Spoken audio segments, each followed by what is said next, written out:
Yo, it's your boy, Orion, one half of the Northwest Sports Fanatics, back at you with a new video, a new stream. It's Friday, USC, Utah. You know, I'm watching some type of football. Hopefully you guys are having a great Friday as we transition into the weekend. Northwest Sports Fanatics, Fantasy Football Friday, baby. You hear me? Make sure you guys subscribe to the channel, smash the like button. And like I said, any type of fantasy you got going on, I got you. Like I said, I wanted to make sure I go over this as we're going into week 3. It's very important. Or if you just want to chat about AB or anything that you got going on, we can do that. CP, he said he's first. Aiden Langford is the real MVP. Jay, what it do? How are you? Brian Chaffino, Ravens flock, big game this weekend against the Chiefs Kingdom. I'm going to be doing a live stream for that, so I'm super excited. Best game of the weekend, hands down. Chaffino says, I'm 2-0 in fantasy. Nice. It's late, man. Well, you know, it's 10:37 maybe on the East Coast, 7:37 right now. But like I said, he's Aiden's, I'm tired. Hey, I feel you. What up, man? Good talk. New world order, brother. AB goes down on our team on the bench. So, you know, I got to pick up someone else to keep it fire. Definitely not what we were expecting with AB. We have him in our YouTube league. You know, we probably shouldn't have picked him. Who knows if he'll get picked up by another team or not. But disappointing. We drafted him number 2 overall, Antonio Brown. So not the way that we expected it to go. But, you know, it is what it is. Trayvon, what it do? So today, like I said, we can talk about anything. I figured I'd just come on with the live stream. I was going to do the Jacksonville Jaguars and the Titans. I was going to do that live stream, but not the live stream, but the reaction video, I mean, since I did the live stream yesterday. But I was like, that game wasn't too exciting, so I figured we already know. This is how the game went. Gardner Minshew, the mustache, domination, end of story, and that was it. That was the game. And then about 9 sacks later for Jacksonville and that defense. Calais Campbell, 3 sacks, and that's it. So Antonio Brown is gone. That is crazy. Yeah, so I mean, I don't know if you guys think that he's going to be able to play, you know, for another team later this season, if his career is over. I mean, who the hell knows? Delaney Walker. Do you have Delaney Walker in fantasy? See, this is the first week that I had some, you know, a little bit of injuries, so I had to kind of, you know, make a decision on, you know, who to keep, who to pick up. But it's important as we are going in to this, you know, kind of weekend, depending on how to shake a stick at. So bottom line, let's go over the rosters real quick, and then you guys can get an idea if you guys want me to kind of go over your lineup, any type of, you know, suggestions on who you want to be able to start. I got you, because I'm on fantasy football literally every 10 minutes of the day. Like, I'm not even joking. So here's the team. Russell Wilson, Le'Veon Bell, David Montgomery, Godwin, Deebo Samuel at my wide receiver 2. I think that's a sleeper, right? Zach Ertz. So bad it hurts Zach Ertz. Nelson Aguilar, just because of all the injuries to Alshon and D-Jax. He'll be getting looks. Bills D and Justin Tucker. I got AB on the bench. We still haven't got rid of him just yet. Bears D, Crowder, Hyde, John Ross. Obviously, tough matchup against the Bills. I could always put him in. Malcolm Brown, backup for Todd Gurley, and Josh Allen. So, not bad. I mean, obviously, for losing AB, you know, maybe for the whole, you know, rest of the season, for his career forever. I mean, who the fuck knows? But who do you think Antonio Brown will get picked up by? I'm not sure if anyone is going to take a chance on him at this point. You know, I mean, what, the Dolphins, the Cowboys? I mean, it just depends on if you want to deal with this bullshit and all these allegations, right, and have that drama around your team. You know, at this point, I mean, if the Patriots drop you, I mean, it might be the end. I mean, it could be a reality, because if the Patriots don't want you, you know, maybe someone will take a chance, but how long before that team cuts them? So it's sad, because to go from like the best wide receiver in the game up to maybe last year, and his stats prove that he's been number 1, number 2, or number 3 wide receiver for like the last 6 years. Now, who knows? Who knows if he can play anymore or not? So on my $1,200 money league, just to make you guys a little jealous, you know, peanut butter and jelly, Patrick Mahomes, Tyler Boyd, Deebo Samuel, Saquon, Aaron Jones, Darren Waller, Raiders, Peyton Barber at the flex against a giant defense that shouldn't be able to stop him. And then I got Justin Tucker and Chicago D. only 4 spots on the bench in this $1,200 money league, so I have to act accordingly. I can't just drop whoever I want to drop, add whoever I want to add. I only have $100 to spend throughout the season. Each player costs a dollar amount, so if you spend too much on one guy, you're fucked the rest of the year. So I got Tyrell Williams on the Raiders on my bench, AP, Michael Gallup, and O.J. Howard. So no weaknesses from top to bottom. I'm in first place. Like I said, hopefully I can end up getting the W moving forward. Let's see who I'm going against in this league here. So the matchup, Aaron Rodgers, Allen Robinson, John Ross, James Conner, Penny from the Seahawks, Kelsey, Marvin Jones, Sly, Carolina's kicker, and the Rams defense. And he's got Damian Williams out on the bench, Alshon out on the bench, Coleman out on the bench, San Francisco's running back, and then Jackson, the Chargers backup. So I feel pretty good. I mean, I should be able to win this. It's 115 to 98 projection, so should be good there. But yeah, I can't wait. I can't wait for these games this weekend, so I am going to live stream for the Chiefs and the Ravens, right? They play at the same time as the Broncos and Packers, but I'll do Chiefs-Ravens live stream. I'll do that by myself. After that, I'll do the Seahawks at home with the 12th man, right, versus the New Orleans Saints. And then the third game, hopefully Marcus will join me for that. And the third game I'll do will be the Rams on the road at the Cleveland Browns. So going to be a long day, 8-9 hours. I might do the Ducks versus Stanford tomorrow. I mean, there's like Notre Dame and Georgia. There's a lot of nice matchups for college football. Michigan in the morning going against Wisconsin. So I'm not sure if you guys, what up? What up, Chris Guzman? What it do? But it'll be interesting. There's some good matchups. Normally we don't see too many top 25 matchups. So let me go over them real quick. So that way, if you do watch college football, or if you don't and you want to just be able to see what's going to happen, good matchups. So we got in the morning, the best game, arguably of the day, Michigan, number 11, 2-0 versus number 13, Wisconsin. It's going to be a battle. Wisconsin's definitely an underdog, but when you end up having studs like Jonathan Taylor, arguably the best running back in college football, a Saquon Barkley of sorts on Wisconsin, we'll have to see what happens there. I would assume Wisconsin will be able to win at home, but both teams are 2-0, a lot on the line. And then the next one is going to be at 12:30 CBS. Number 8 Auburn, who beat the Ducks 3-0. Number 17 Texas A&M at home at 2-1. So 8 versus 17, another solid matchup. CBS 12:30. I'm going to be watching. And then the game of arguably the day besides Michigan and Wisconsin. Number 7 Notre Dame versus number 3 Georgia Bulldogs. I love that matchup because I think Jake Fromm is the real deal. He kind of is one of those guys I think is going to slide under the radar. And if you think that the Dolphins are going to take Tua number 1, you might be surprised. They could pull a Baker Mayfield and kind of sweep the rug underneath you. You think it's Sam Darnold, and then all of a sudden they go Baker Mayfield. What if they're going Tua, and at the last minute they go Jake Fromm? So I think Fromm might be the most NFL-ready quarterback out of this whole entire draft, and I watch a lot of college football just as much as the NFL. Tua, I feel, will be a mixture of Steve Young, Mitchell from the Lions in the past, Michael Vick, we don't really know how good he's going to be. I would say above average, not necessarily a superstar right away, but depending on the team that he goes to, we'll have to see what his potential is. And then Justin Herbert from my Ducks, got the great body size, 6'5", he's got the good weight on him. He has accuracy issues. That kind of concerns me. So as he goes to the NFL, he'll probably be better than Mariota. But as far as being like the best quarterback in the draft, I'm not really sure. Fromm is inconsistent as well. But if you watch, Herbert, he came back for this, senior year to be able to play not only with his brother, who's a freshman at tight end, but also to hone his skills a little bit. Because, if you look at him,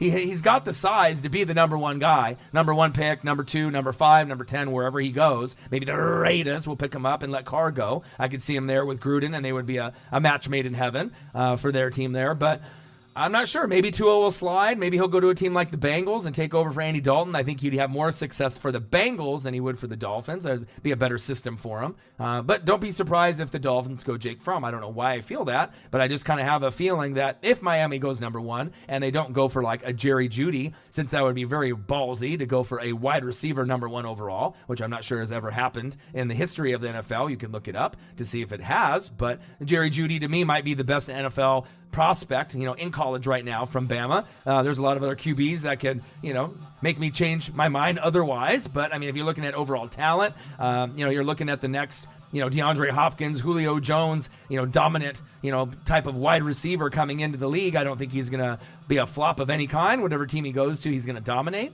And that's big facts. But I don't know if you guys watch college football. I'm super excited for those games. I'll probably watch 3 or 4 college football games, including Oregon at Stanford. Obviously, with the Ducks being my favorite team that I support, between the Ducks and the Bucks and the Mariners and the Blazers.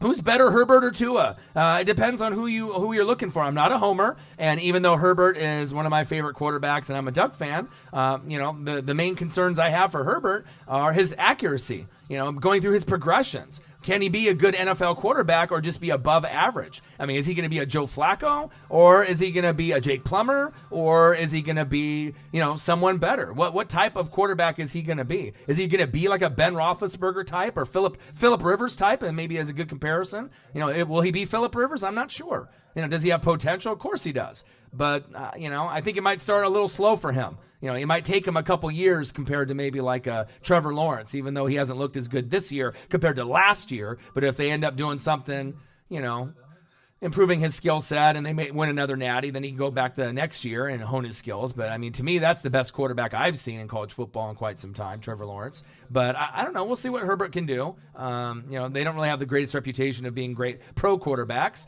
But, he does have something special. He's a smart kid. He doesn't get in trouble. I feel he works really hard. So if he goes to the right team, like maybe the Raiders, maybe he could succeed a little bit faster, than on maybe another team like the Dolphins. Tua, like I said, depending on the team that he goes to, has got a lot of potential. I like lefties. I think they're smooth. You can say whatever you want about Tua, but, when he came in for, Jalen Hurts and took over in that second half a couple years ago and won that championship. And, it was unfortunate that he couldn't win it back-to-back because we saw Clemson take over with Trevor Lawrence. But he's a damn good quarterback. I like lefties. Chris Mullen, as an excellent lefty from back in the day. Michael Vick, Steve Young. There's guys that can play. They say he might be a little undersized, but I don't really let that bother me. You got guys that are like Kyler Murray, Russell Wilson, that can get it done. So I'm not too worried about that. But, I'm not sure. It's too early, really, to say. You got a tall, prototypical Phillip Rivers-sized quarterback, and then you got like a Michael Vick, Steve Young, Mitchell kind of sized quarterback. So, it's just depending on, who's got the best coach. Whoever's got the best quarterback coach or quarterback developer, that might be able to, decides on who ends up leading that race. Or Fromm could end up being the best one out of the 3. He might just go to a team and just, be lit faster and take over. And then we'll have to see in the next 2 years who's the best out of Trevor Lawrence, Fromm, Tua, or Herbert. But the league's in good hands. So we'll have to see on who they go for. They have plenty of options, defense or, offense, but they got like 10 picks within the next 2 years. So if they hit like on 7 of them, in a couple years, like 2 or 3 years, they could maybe hit 8-8 status. It might take them a couple years to get there from 0 wins or 0-2 or whatever they're going to have this year, and then go 2-4 or 2-5, and then the next step from 5 to maybe 8. But Herbert, he's a little taller though. You know what I mean? Stafford to me is more like kind of robot and methodical. Stafford's kind of like Matt Ryan, Matty Ice, kind of methodical, kind of robot-ish, you know what I mean? And Stafford's very accurate most of the time, doesn't really get hurt, just doesn't have a lot of, weapons around him. Just got a running back last year in Kerryon Johnson. They just force him to throw way too much. And he might be one of the biggest disappointments at the number 1 pick because you expected so much out of him, out of Georgia. At least I did. I thought he would be a little bit better, but what have they really surrounded him around with coaches and talent? I love Kenny Golladay. I love Marvin Jones. I got Hawkinson now, but they really haven't had a solid team overall with running back included until now. So I feel some of his career kind of got wasted, but you put Matthew Stafford on a team like the Patriots or like the Steelers, they probably could win quite a few more games. He's just stuck in mediocrity, in the NFC North. One of those guys that's kind of underrated. His stats say kind of otherwise, that, maybe he's not as good as we want him to be or how he's perceived. But I don't know where you guys would rank him. Where would you guys rank Matthew Stafford out of all the quarterbacks in the league? Probably somewhere between 11 and 15, right?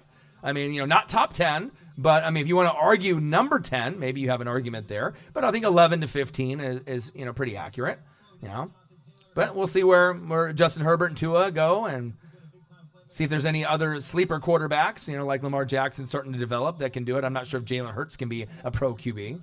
Doesn't really have it for me. I don't really feel on it, but 11 to 15, a good year. 9 to 10, agreed. But every his good years are once every 3 to 4 years. Can we agree on that, Hillpock? It's not like Stafford plays great every single year. They don't really help him out. One year they'll have a good line, and then next year they'll have a good D line, and then next year maybe a good wide receiving core, and then a lot of guys get hurt, and then you finally got Kerryon Johnson, who was the best running back prior to Reggie Bush, and that's sad. So that's a big reason why your little brother looking up at big brother. And you had 2 of the best players to ever fucking play football, Barry Sanders and fucking Megatron. So it's just sad that too bad those guys couldn't play together, Barry and Calvin Johnson. And then you could have had something special. But I mean, each guy carried the load from the late 80s, 89 to 98 for Barry, and then obviously Megatron, just retiring a few years ago. Michigan, Wisconsin, Urban Meyer on TV right now talking football. He's probably happy. He doesn't have to worry about cheating anymore in the college football ranks like a lot of the college teams do. But if you guys have anything you guys want to go over, college football, NFL, fantasy football, you want to talk about AB, whatever you guys want to do, I just wanted to make sure to show you that I'm grinding. Like I said, I go over fantasy every 10 minutes. So if you guys have any questions, I can take care of you guys. It kind of sucked with AB out. Now we're projected to lose 154 to 138. And I mean, I made the team the best that I could, but fucking A, man. Like, you have AB go out, and that's like 16 points projected in our league, or 18, where we'd be right there, And then John Ross we got, but he's got a tough matchup at Buffalo, so I don't feel comfortable playing him. So we got Godwin, Deebo Samuel, and Aguilar. So sometimes you got to go for the lower name guys and not go for just, famous people, famous names, and expect to win. Was I surprised that they cut AB? No, because I knew that it was going to probably happen sometime this season, but I figured they would put up with this shit more, just because they're so desperate to win and they just want to keep winning. They, at any cost necessary. Even if they have to deal with a guy that maybe mentally is, not there, or he just has a lot of drama in his life, and who knows if he's telling the truth, or if these girls or people are just trying to get money from him, or if he is kind of a bad guy off the field. I mean, nobody really knows. You have an idea of what it could be. Brian 21, $14.99 donation, 12th man, stand up. Whoa, baby. Thank you. I appreciate you. See, I know this is one of your favorite streams now, because I know you don't donate to everyone on YouTube. And like I said, you found one and you stumbled upon it, and now we talk every day, and it's one of your favorites, and I appreciate you. Thank you so much for the $14.99 donation. You're going to see your boy grinding. And like I said, there is a reason why we almost have 20,000 subscribers, and it's only been a couple years. I'm a real down-to-earth guy. I love the people. I love football. I love you guys. And like I said, we can talk about anything. And I know that spending time with you guys means more to me than most people. A lot of other people are getting drunk or getting high or, doing other things. But, when you have a dream, you stick to it and you stay disciplined. I don't lack the discipline, okay? I have all the discipline. So, I'm here. And I appreciate that. And then I love the $14.99. That makes me feel good. Anytime even anyone donates $1, that's awesome. But it's one thing to like the channel, then it's another thing to sub to the channel, right? And then it's another thing to comment and then actually donate. And it means a lot. Most people don't have to do it, but I know when you do it, that you guys love me and I love you back. And because otherwise you wouldn't do something like that. You know what I mean? Appreciate you guys very much. Big facts. Brian 21, appreciate you very much. Brian 21, $2.99. Thank you, man. Appreciate you. Oh man, you guys make me feel great. Let's see here. Draft a Chiefs player you'll make up for AB. You know what I did in the league once AB went down in our league? So we had Chris Godwin, so that's a sleeper player, right? Then we ended up having Crowder on our bench, and John Ross I picked up on the wire last week, a steal, right? After being the number 1 wide receiver for week 1 and week 2. So we had Daniel Jones, Josh Allen, and Russell Wilson, and I just picked up Daniel Jones on the wire just to handcuff the league. And if he did do good, then maybe I could trade him for someone or just block him from someone else from using him. But at that point, another $4.99, Brian 21. Thank you so much, brother. Appreciate you. But then I decided, fuck, I can't keep 3 quarterbacks. I need to go look on the wire. Immediately, a minute after AB got cut, I went to the wire, looked at the wire, saw who's available. Obviously, Shark, DJ Shark would be the number 1 option, but he already played. Projected for 11, got 17. You can't get him right now because already he played, so you got to wait to the wire, and I'm not going to get him because someone else will. So the best player available for me was Deebo Samuel. So he wasn't number 1 or number 2 on the list, but he's a guy that is the number 1 option on the Niners with Jimmy G. They're 2-0. They're going to be 3-0. They're going to beat the Steelers. So I got another guy just to throw in my lineup. And not only can I throw him in my lineup for this week, I got him over John Ross, the number 1 fantasy football player in all fantasy football. So I have confidence in a guy like that if I'm thinking that he's going to score over John Ross, who could score and has played great the first 2 weeks, but at some point your guys flatten out or have a tough matchup. Tre'Davious White, John Ross is so good and so fast, he can score like Tyreek the Freak Hill. He'll get behind your defense and they throw it up at him, he's going to get it. But with Deebo, I like because you have so many guys, Goodwin and Kittle, Pettis. There's a lot of guys that are going to be competing for targets, but it just seems like Deebo's got the chemistry now with Garoppolo. So I think that there's a great shot that not only will he score, but he'll get me enough points to hopefully stay afloat in this game. But Godwin, Deebo, and Aguilar. And I picked up Aguilar a couple days ago. I didn't have to, but obviously if you watch football, you notice that, if D-Jax is out for a week or two, right? And then you also notice Alshon more than likely is not playing. Who's left? J.J. Arcega-Whiteside on one side and Nelson Aguilar on the other. He had a case of the drops against the Falcons, but who gives a fuck? If he gets 10 looks, he'll probably catch 7, even if he drops a couple. And if he can get in the end zone, it's a risk. But, it could have big rewards. He could score twice, just depending on if they, throw the football a lot against Detroit at home. They're going to be lit. So I'm confident there. And then we had to put in Bills D, at home versus Cincinnati over the Bears, which we play every week. So that was another decision. The Bears are at Monday night at Washington. So they're not as dominant as they were last year, which is kind of crazy. They have 7 sacks, but only 1 turnover. So for me to draft them, the first defense in the league, because I wanted to make sure I got the best one or top 2, top 3, you better step it fucking up. It's like, they're projected for 7. They could have a huge, huge day. Hopefully, the Bills don't get torched on their D by Cincinnati's players. Otherwise, we could lose because we're already right now a huge fucking underdog. But you got to be able to make decisions quickly in fantasy football. The biggest thing I could tell you is on the wire. If you guys are in a fantasy football league, if you guys want to win, right? You got to sacrifice your time. You got to, when the wire hits, you know what you do? You wake up at 2:30 in the morning, 3 in the morning, right? And then you see what else is left on the wire, and you make those decisions, and you get them before anyone else wakes up. If you do that, you can steal players like Deebo Samuels and Sharks and, different guys that are going to be on the wire, like getting Josh Allen in the middle of the night before they wake up and the rest of the league wakes up at 7. That's how you fucking win. It's not about having a great lineup. It's about having a great bench that could be a second lineup. That's what you do if you want to be top 2 in fantasy football every year. You make those sacrifices. And then it will reward you. You only got to wake up for maybe 10 or 20 minutes, see who's on there, see if you got the players that you requested, make some moves, make sure your bottom half of your roster on your bench is solid. Listen to my team on the bench. I got AB, Chicago D, Crowder, Carlos Hyde, John Ross, Malcolm Brown, just in case Todd Gurley gets hurt, and Josh Allen. That's a whole nother fucking team. Think about that. I could start that team. If AB was playing, I could probably get quite a bit of points out of that. Josh Allen, Malcolm Brown, John Ross, Carlos Hyde, Crowder, Chicago D, AB, right? Not fucking bad. Not as good as Russell Wilson, Le'Veon Bell, David Montgomery from the Bears, Godwin, Samuel, Deebo Samuel from the Niners, Zach Ertz, Nelson Aguilar, Buffalo D, and Justin Tucker, kicker for the Ravens. Not as good as that, but it's not going to be. You want to have your best lineup.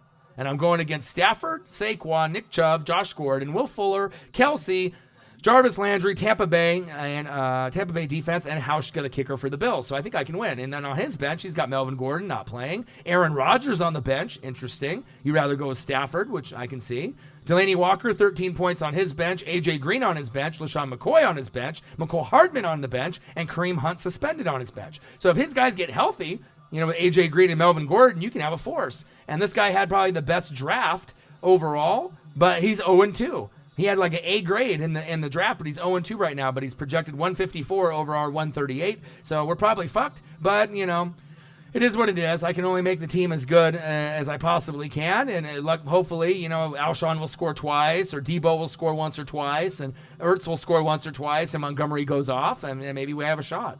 So we'll see.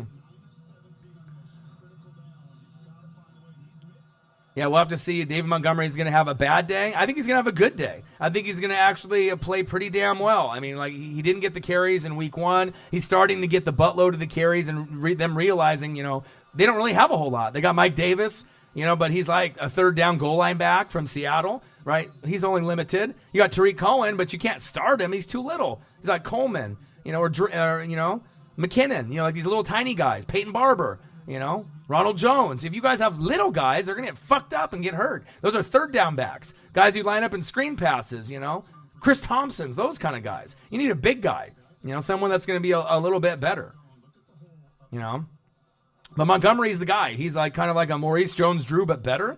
He bounces off guys, breaks tackles. He could be a guy that could be a solid RB2 moving forward and help you win your league. They just need to give him the totes because they don't got anybody at fucking wide receiver that can do anything. Allen Robinson and who else? So Brian 21 1999. Thank you so much, brother. You already know it's not a matter if we're gonna make it; it's when we're gonna make it. People don't donate to the channel if they don't love us. We wouldn't be at 20,000 or almost 20,000 subscribers, 2.6 million views plus. We have a long ways to go. That's a great accomplishment and all, and I'm super proud. But I mean, we need to go much, much higher. My goals are to get us to 50,000 subscribers and 100,000, which may take time. Keep grinding and grinding and grinding and going from 2.6 million to 5 million to 10 million. I mean, eventually we'll go viral or we'll get on a special spot on NFL Network or ESPN or Fox Sports or Vice Channel. There'll be someone that reaches out in the next few years, if they want us to be a part of their spot. But like I said, we got the best sports reaction, sports show in general. Streaming the best. That's big facts.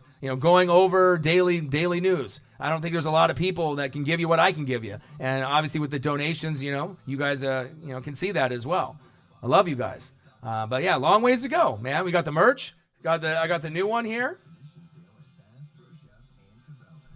Take a little peek, brand new, straight from the shop, just like the logo in the corner. So, things are going really well right now. We got the merch for sale. We're starting to, grow. Maybe not as much as we want because YouTube is very limited right now on who they push. They're pushing like the big guys like Ninja. And so instead of having our videos up on reaction videos and all of our other videos below it for recommended videos like they used to for the first 2 years, so we'd get a lot higher views. Now they only do the one video that's on the screen, and then they'll do maybe 2 out of the 10 that are recommended below. So, I mean, it is what it is, but I know as long as we keep grinding and, we keep showing that we're the best and, do football, college football, NBA, college basketball, wrestling, whatever it may be, MLB, World Series, I want to do it. And I'll show how hard I have to work. But, yeah. It's just unfortunate with YouTube, how they're demonetizing a lot of channels and a lot of people are quitting and, but I'm not necessarily just doing this, for, the views or the subs or the money. Ultimately, I got the dream, like you guys know, I want to open up a YouTube studio here in my hometown to make other people's dreams come true. And I pretty much would live in this studio because I'd be there 7 days a week helping everyone. So I could start a kid off at 5 doing comedy, or if he wants to be the next SpongeBob, or maybe the next rapper or singer or country star or newscaster, whatever it may be, on radio or news host or next, Joe Rogan or Howard Stern. Whatever it is, I need to, to be able to put in the effort to show everyone. And, as long as I keep grinding and grinding and grinding, I know eventually it's going to happen. And our fan base is going to get bigger because everything about me is about hard work, legacy, which I already am doing right now with, leaving my voice behind on YouTube and other platforms, but also being able to leave something behind when I'm not around anymore, like making other people's dreams come true. And that's very important to me. That means more to me than any type of money or success or fame that I could get is if I can make someone make it from my studio and they're the next rapper, singer, country star, newscaster, SpongeBob voice, that would make me prouder than just the achievement, that I'm going to get or me and Marcus are going to get, just because with the hard work, if you work hard and you have a dream and you believe, it's going to happen. You just got to keep grinding after it. So don't say that, Chris. Ramsey to the Pats? Fuck no, I hope not. We don't want that to happen, do we? I mean, just when we heard AB going out, a couple people started cheering, right? Woo! Right? Maybe they're not going to win now. I don't want, necessarily AB's career to be over, but you heard it. You're like, okay, but then it kind of made me feel, fuck, now Gronk's coming back. He'll stop doing weed like week 8. They'll drug test him a month later, and then all of a sudden it'll be like week 12, 13, and he'll be suited up, catching passes from Brady. I don't want that to happen, but I kind of have a feeling it might, just depending on how desperate they are to win. But if they have home field advantage, it's a wrap. I don't know if the Chiefs, as great as they are, as much as they've gotten better, with all the pieces that they've added, Frank Clark, Honey Badger, Juan Thornhill in the draft. And obviously Mahomes taking it to the next level. I love Mahomes. He's my favorite quarterback to watch in the NFL, probably like you guys, unless you guys have other guys that you love on your own team. But as far as an outside opinion with no bias and just looking for talent in the game, no one is better than Patrick Mahomes right now. And I've been watching football since '85. I'm a Joe Montana guy, a Jerry Rice guy. I don't know if I've ever seen someone as much potential and maybe to be like arguably maybe the greatest of all time if he stays healthy for like a 10 to 18 year period. I mean, based on, his coaching staff with Andy Reid and who he has around him, if he doesn't tear an ACL, if he ends up not, blowing out his Achilles or messing his arm up or his shoulder, he has a chance with his talent level to be better than Brett Favre, to be better than Joe Montana, to be, on that upper echelon. You know what I mean? Am I saying he's going to win as many championships as Tom Brady? No, but, I'm just saying as far as talent, I don't know if I've ever seen anyone as talented or has that much potential than Patrick Mahomes. He's definitely special.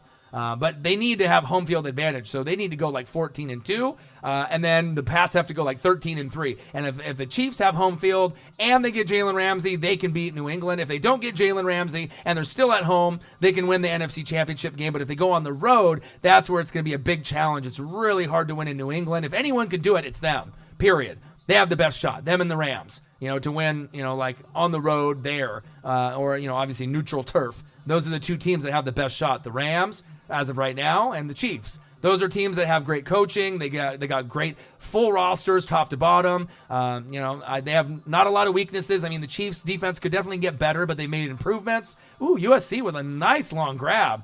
Oh, with a stiff arm. Touchdown, Trojans. Wow, that was lit. 78-yard touchdown. Okay. USC ain't what they used to be, but I love watching me some Pac-12 football. But that's me, personally. Mahomes is special in the next, 5 to 10 years because Mahomes ain't going nowhere. In the next 6 years, they'll probably go to at least 2 Super Bowls and win one and lose one. Maybe it's possible they could go to 2 and win 2, but I mean, how it goes in Super Bowls. Look at the Seahawks, look at the Broncos. Sometimes you go to one, you win one, you lose one. It's very hard just to, or you go to one and you don't go back for a while. But with they could probably go to another 1 or 2. I mean, they're that good. I mean, I really believe in Andy Reid. They're gonna get the W's, and I wouldn't say that if I didn't really believe in what they're building there. They got something special. And they might have to wait for Brady to retire, Phillip Rivers to retire. Big Ben, he might retire this year. Shit, who knows? But once all the other vets go, it's going to be Mahomes, Baker Mayfield, Josh Allen, Darnold, a lot of the younger guys. There's definitely going to be wiggle room to be the most dominant team in the AFC, no question, depending on what new quarterbacks come to those rosters. And then the NFC will always be more competitive. Rams, Saints, if Breeze can get healthy, Seattle. The 2 teams I love the most right now, since I'm not biased, are the Rams and the Cowboys. Everyone wants to talk shit and yell at me and say I'm crazy, this or that. But if I don't hate the Cowboys and I don't hate the Patriots and I love talent and I love, the best, that's out there, when I'm seeing a team play out of this, world, I really feel that New England and the Chiefs are the best. No other team is even close. Stamp it. Big facts. It's over. It's those 2 teams, and that's it. Period. No other teams creeping up unless Brady or Mahomes get tear an ACL. Period. And then as far as the NFC, there's some sleeper teams, that are in there. Sleeper team in AFC could be the Bills. Sleeper team could be the 49ers. But as far as depth and what I really feel that could go to an NFC championship game, play the Chiefs or the Patriots and win, I mean, you might be looking at just the Rams. That might be the only team right now. If Breeze didn't get hurt, you might be able to put him in the consideration, but he's hurt. So I got to go Rams. And then the second team I like the most right now, I'm not saying they're going to even get to an NFC championship game, but if they overachieve and get there, right, it could be the Dallas Cowboys this year because not of Mr. Garrett, Coach Garrett, Mr. Clapper, right? Not him, but OC Kellen Moore. He's the best OC in football right now. I know it's crazy to say because, I mean, a lot of people, have this thing against the Cowboys, the Cowgirls. I get it, but they have everything that I love in football. They got an elite defense. You got Van Der Esch. You got Jalen, you got Jalen Smith. You got DeMarcus Lawrence, Byron Jones, you know what I mean? You got Zeke, so you got an awesome offensive line, even though they were banged up last year, Tyron Smith and Frederick. I mean, you got elite defense, elite O-line, elite running back, above average QB that's getting better and better each year, even though he likes to get criticized a lot, Dak and Lamar Jackson, even though he's starting to take off. But once Lamar starts playing some good teams, he's going to struggle. He's not going to be able to be, lights out, 7 touchdowns, no picks like these first 2 weeks against Booty-O's teams, But I definitely think that certain guys are getting better faster than we expected. Maybe Dak, I don't know what kind of expectations you guys had for him. You just think that he's a horrible player, or you're a hater on the Cowboys or a hater on Dak. But it shows you, if you have an elite OC like Kellen Moore and you bring in more weapons for Dak, he's not top 10 quarterback overall, right? But he's playing like a top 10 quarterback right now. You could argue he's playing top 5 quarterback. He's playing like one right now. I'm not saying that he is one,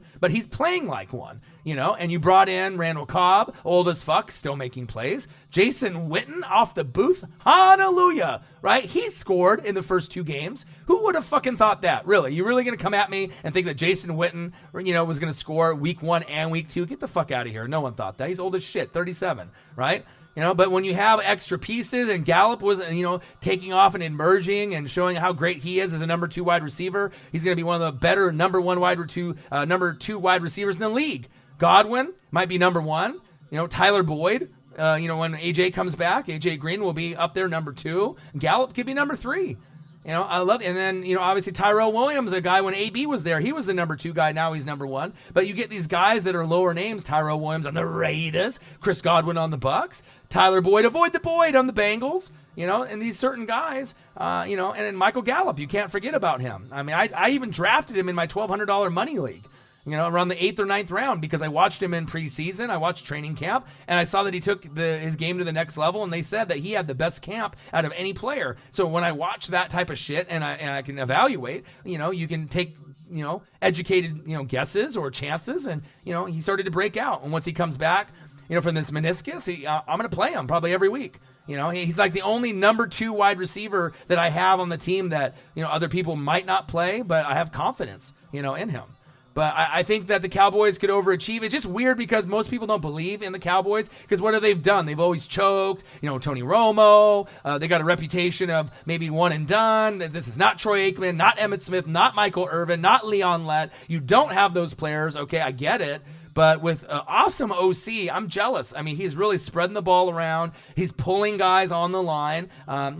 He's running better, play calls for his wide receivers and tight ends. The line is playing better than I've seen in a couple years. So everything is coming together. So don't be surprised if the Dallas Cowboys overachieve and beat a team like Seattle or the Packers or the Saints, or the Rams and kind of overachieve and get a little. I mean, I'm not saying that they will win the NFC Championship game, but if there was any year that the Cowboys can steal the spot, with Cam Newton getting injured and the Panthers having potential and now they're out of the picture. Drew Brees is still in the picture with the Saints, but they're really going to have to earn it. The Rams are probably front running right now. The Eagles look so-so. I still thought that they would be, winning the division or at least contending, but the injuries are really starting to pile up, which makes me a little concerned for anyone that's an Eagle fan. I know you're concerned as well, but I think that they could still pull through with the depth that they have. So it is what it is.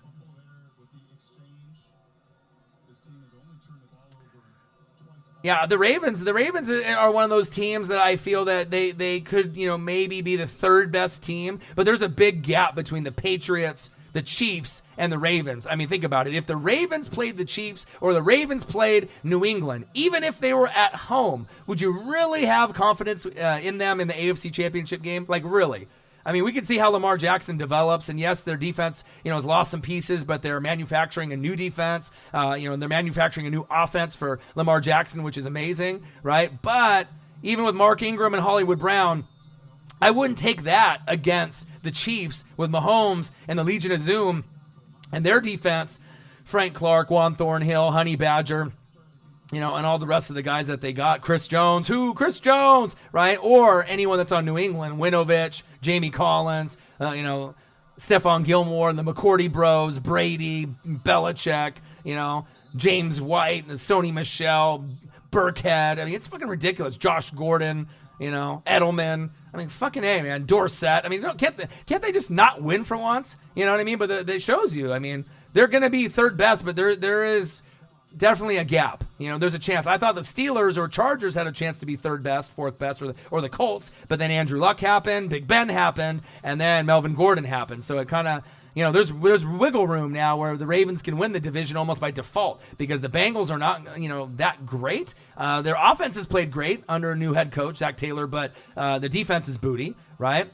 Pittsburgh doesn't have a shot to make the playoffs now with Mason Rudolph, I don't believe, even though they got Minka. That might have been a mistake. If you would have just not got Minka and had a bad season and you went 4-12, you could have did like the Spurs did when they had David Robinson and got Tim Duncan and just had that one bad year, and then you were set for fucking 10 years. Imagine if the Steelers didn't get Minka and they got the 4th pick in the draft and picked Jake Fromm, and then you got your franchise QB for the next fucking 12 years.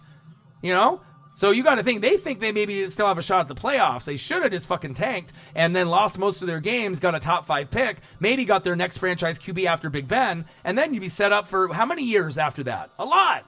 But, we'll see if that ends up, coming back to bite them. We'll see. Not sure. Yeah, the thing is Dak doesn't have to be elite to win a Super Bowl or to get to an NFC championship game. The NFC's banged up. Eagles, banged up, right? They were a contender. There's other teams that are banged up. Saints, Drew Brees, banged up, right? So there's going to be wiggle room. Packers have wiggle room now. Seattle, But Dallas, to me, with what they're doing, I feel confident with them quite a bit. You know what I mean? More than I've ever been in my entire life. This is the most confidence I've had in Dallas, right? Since maybe the Michael Irvin, Troy Aikman, Emmitt Smith, Leon Lett era, Deion Sanders, that team. Darren Woodson, you know what I mean? This type of team is different, And at one point, if they make an NFC championship game, let's say the Dallas Cowboys overachieve and shock everyone, and they end up going to the NFC championship game and they lose. That won't be the last one that they get to if they keep building that roster. Like I said, I've never really been high on Dak, right? The one thing that he was horrible at was, red zone efficiency, a touchdown to interception ratio in the red zone was horrible. But I feel with this brand new play caller, someone that's been their backup quarterback, Kellen Moore, that was an amazing quarterback at Boise State. Smart, at some point they would fire Garrett and promote, him, Kellen Moore, to be the head coach of the Cowboys, which maybe if I have ESP and I just call it like that and it happens, you're like, damn, well, Ryan called it. But, it's one of those things. We'll have to see how it works out, but I like him. Wilson or Matt Ryan this week? Let me look to see. So Russell Wilson has got a good matchup. So let's take a look. So let's take a quick look here. Let me go over. So I believe the Falcons are playing at the Colts, I believe, right? So, and then we got Russell against the Saints. So let's take a look here. So Russell Wilson, you got Matt Ryan. So Darius Leonard, Darius Leonard is injured. That's huge. Right, so originally I had the Colts winning this game in Pigskin Pick'em, but I changed my vote to the Falcons because if they don't have Darius Leonard, there's going to be openings for Matt Ryan. So it might be a close game. Maybe the Colts can still find a way to win, but with their best defensive player not playing, that made me switch my vote to the Falcons on the road. That's definitely still a winnable game for the Colts, but I think that if they have any discipline, the Falcons, and they want to be able to be the best team in the NFC South and take advantage of Carolina and Cam Newton's injuries, Jameis Winston and their inconsistent Buccaneer play, my team, and taking advantage of Drew Brees, they have to win this type of fucking game to do it. I like Matt Ryan in that situation. Russell Wilson at home, though, obviously against the Saints, they can throw the ball on them all day long, but are they going to run the ball with Carson and Penny? That's just the only thing. Are you going to get 200 yards and 2 touchdowns, right? Or are you going to get 300 yards and 3 touchdowns and 0 picks or 1 pick with Wilson? You don't know. Are they going to get 2 touchdowns on the ground and he throws for 2? Or is he going to get 1 touchdown on the ground with maybe Penny or Carson and he throws for 3 or 4? So that's tough. Because Matt Ryan can throw for 2, 3, or 4. So can Wilson. So, I mean, it's kind of a push. You can go either way. But if I had to go with one, I think I'd go Russell Wilson. Just because you're at home, 12th man, you're comfortable. Disley scored twice last week. You can go to Lockett. You can go to DK. They have a lot of weapons there. So I know they'll pound the rock on the Saints to open up the passing game. But I think that if anyone has a shot to get 3, a better chance to get 3, it might be Russell Wilson. Unless the Colts get up real big and then the Falcons are playing from behind and they're throwing. But tough matchup because I think Matt Ryan has potential to throw 3 touchdown passes this week. Julio, Calvin Ridley, Sanu. I think it happens. So I'm not sure if there's really an advantage. But, I mean, if you end up starting Wilson and fucking Matt Ryan gets more, well, whatever, But I think I'd go Russell Wilson. So, Edgar Montoya, what do you do, man? How are you? Chiefs Kingdom. I can't wait for that game. It's going to be lit. Ooh, USC, scrambling, gambling. Intercepted Utah. Utah was supposed to be like one of the better teams in the Pac-12, win the South, more than likely. Let's see if it happens. TubeFN, what it do? How are you guys? Hopefully everyone is doing good. It's Friday. Brian 21, $14.99. Brian 21, $2.99. Brian 21, $4.99. Brian 21, $19.99. That's love right there. Do you see that, you guys? You know what I mean? And even from a new subscriber, you know what I mean? For someone that loves the show and appreciates the content, and I appreciate everyone back. That's an amazing day for me. You know what I mean? Like right there alone. $3? That's awesome. From one fucking person in like 30 minutes. You know what I mean? That's love right there. Love you guys. But yeah, I'm excited for this weekend though, but I'm going to show the grind. Like I said, I'm going to do 9 hours straight, hopefully in the booth on Sunday here. So I got Chiefs and Ravens. That'll be game 1, 10 a.m. Game 2 will be Seahawks Saints, and that'll be the next set of 3 hours, 6 hours in. And then 9 hours will be the end of the Rams and the Browns. So wish me luck, wish my voice luck, you know what I mean? But no one works harder than me on the fucking planet. So I know you guys will have fun, and it'll be some great football, Because I just can't sit there and just do one. If I could. But as long as I'm alive and breathing and I'm physically able to do it, I'm going to do it. I enjoy watching the games and vibing with you guys, and, I just want to be able to show how hard I'm willing to work to make the dreams happen and make the dreams come true, I know other people on other networks would never do something like this, or even other YouTubers wouldn't do it, let alone if I end up doing 1 or 2 college football games on Saturday, 3 on Sunday, 1 on Monday night, and then doing original streams and things like that. But, ooh, what a hit. USC 21, Utah 10. This is a big matchup. USC's up 21. They're 2-1. They lost their starting QB, which was supposed to be a phenom. It's 3rd and goal in the third quarter. Utah is ranked very high, and they only have 10 points right now, but they're on the goal line. So they need this if they want to be the best team in the Pac-12 in the South and play either Oregon, Washington, or Washington State at the end of the year. AB's release was not shocking. I don't know if his career is over. We have him in our YouTube league. So, of course, we have him, me and Marcus. So I had to pick up Deebo Samuel like a minute after on the wire to compensate for it, even though we still have AB on the bench because we don't know if he'll sign with the team, and I'm not going to just let him go and then someone else can just sit him on the bench. Touchdown, Utah. What a fucking trick play. That was awesome. Let's go, Utah. But yeah, AB to the XFL. Who knows? Vince would probably take him. They got the NXT thing going on, NXT Live now. AEW is coming in a couple weeks, so Vince has got the money, Yeah,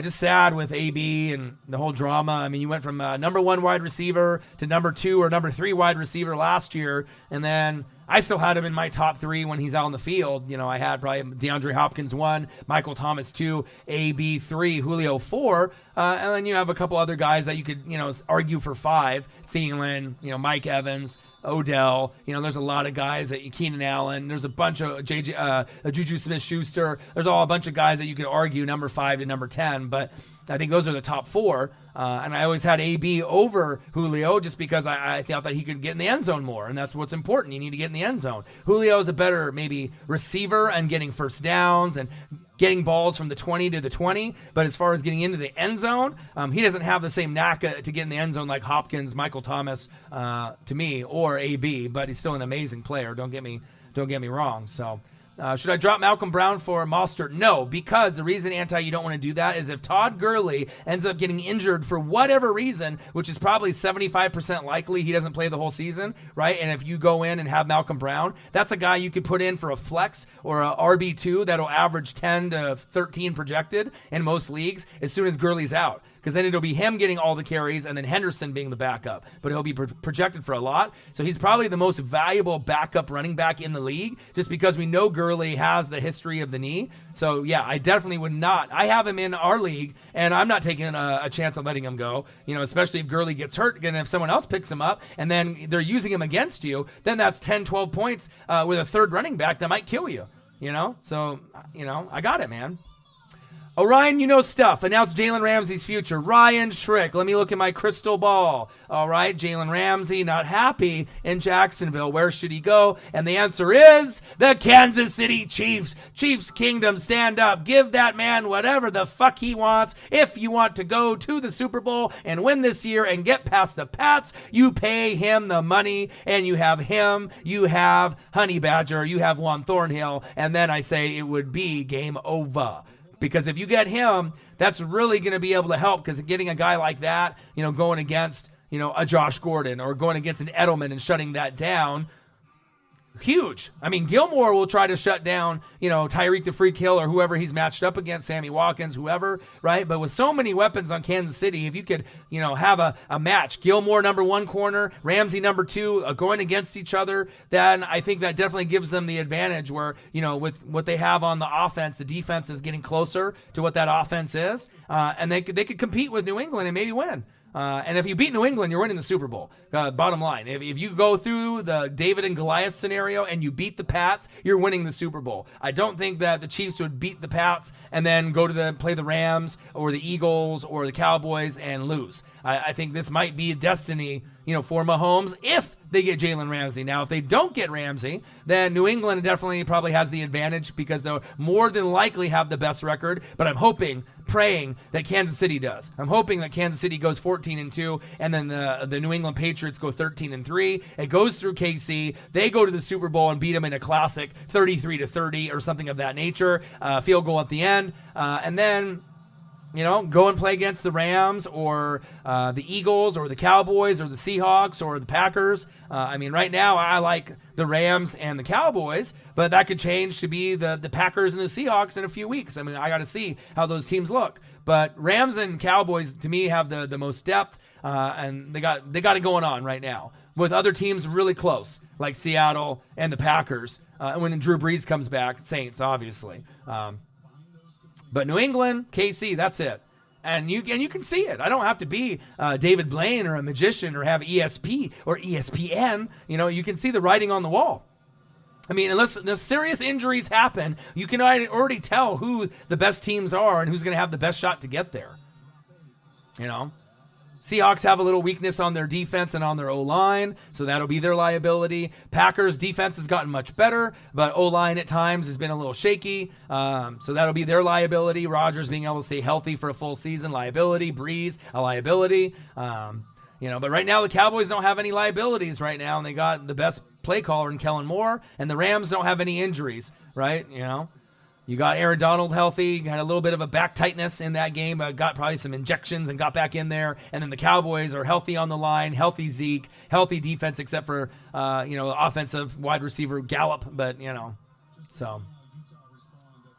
Am I a diehard Cowgirl fan? I'm not, though. Trust me. Think about this. If I was really a big Cowboys guy and I was a secret Cowboys lover, or I love Troy Aikman, I don't even like Dion when he was on the Cowboys, but on the Niners, 94 Dion, that's my favorite Dion of all time, right? I'm a Niner guy, all right? If I wasn't a Tampa Bay Buccaneer fan, the Niners would be my team because I'm a Joe Montana guy. I'm a Jerry Rice guy, Dion 94, right? Steve Young, Ronnie Lott, Merton Hanks, Ken Norton. I'm that guy. You know what I mean? So So I always root for the Niners, and that was the team. But in 94, once Steve Young won, and before I really claimed my team in 95, I just thought maybe this team isn't going to win anymore. Joe Montana and Steve Young, maybe the best has already passed. And I thought maybe there'd be a chance for them to get to another Super Bowl in 20 years. They did with Cap, and they lost, right? But it never was as good as that Joe Montana, Jerry Rice, Steve Young, Dion, team. And because how could you expect it to be? I mean, those were some of the best teams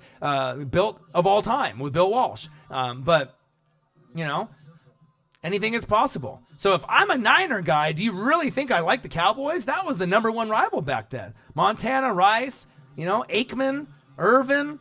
Those matchups in the late 80s, early 90s between the Cowboys and the Niners were some of the best of sports rivalry history. It's like North Carolina Duke for college basketball. It's like, trying to compare to other rivalries. I mean, it's like the Clemson-Bama rivalry as of late. There's just certain teams that the rivalry is there. Saints and the Rams as of now. The rivalry's real.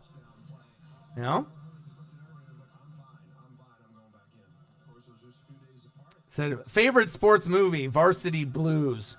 There's so many, though. Blue Chips, Shaquille O'Neal, right? Above the Rim, Tupac, right? Rudy, Notre Dame, Hoosiers, Indiana, basketball. I mean, there's a lot. You see how I'm just doing that? And then someone's going to say Mighty Ducks, 1, 2, or 3. Friday Night Lights, another one. Remember the Titans, another one. Good football one. Replacements? I mean, it just depends on what you like, If you like baseball, basketball, or football. Love and basketball, Coach Carter. Yeah, Rudy, what I mean? But it depends on it, like, what you like,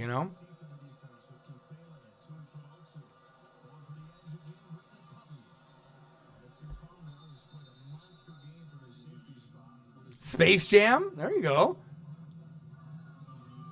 I'm having all these people messaging me right now. AB, stupid ass. Well, I could have told you that. If you build it, they will come. What about that movie? What movie is that from? If they build it, they will come. Happy Gilmore, that's another one. Great one, Adam Sandler. Bob Barker. If they build it, they will come. Not Signs, a baseball movie. Think about it. It depends on how old you are.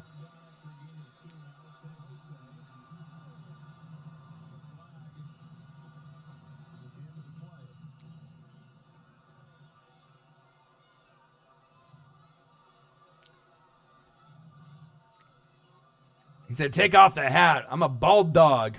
You feel me? Major League, Bull Durham, Field of Dreams, The Sandlot. The Sandlot? Come on now, The Sandlot? Fire movie. Rookie of the Year? Mr. Baseball? Wow, so many. Crazy. Michael Lawler. What'd it do? Ruiz, LA Rams. How's it going, man? Rams, I was just complimenting your football team, big guy. New England, Kansas City, right? AB drama, right? Let's see if they get Jalen Ramsey on the Chiefs and they can compete. But the best team in the NFC is the Los Angeles Rams. And, obviously I know that makes you feel good that I say that. But the second best team in the NFC, right, in my opinion, is a team that you probably wouldn't agree, or you probably wouldn't maybe think that you think the same way as me, but it is the Dallas Cowboys. As of right now, as we move forward, I mean, they got a cupcake matchup against the Dolphins, but when they go to the Saints in the Dome, and if they win there, then they're 4-0, then they play the Packers, and if they win that, then they're 5-0, then what is everyone going to say? Everyone will shut the fuck up. They'll be like, ooh, Orion called it. These guys are kind of good. I don't know if they can win the Super Bowl or get even to the NFC Championship game, but these guys are kind of good, right? We'll see. If they start Taysom Hill over Bridgewater, they actually have a chance to stay afloat. If you have Bridgewater, you're fucked. Bridgewater is below average right now.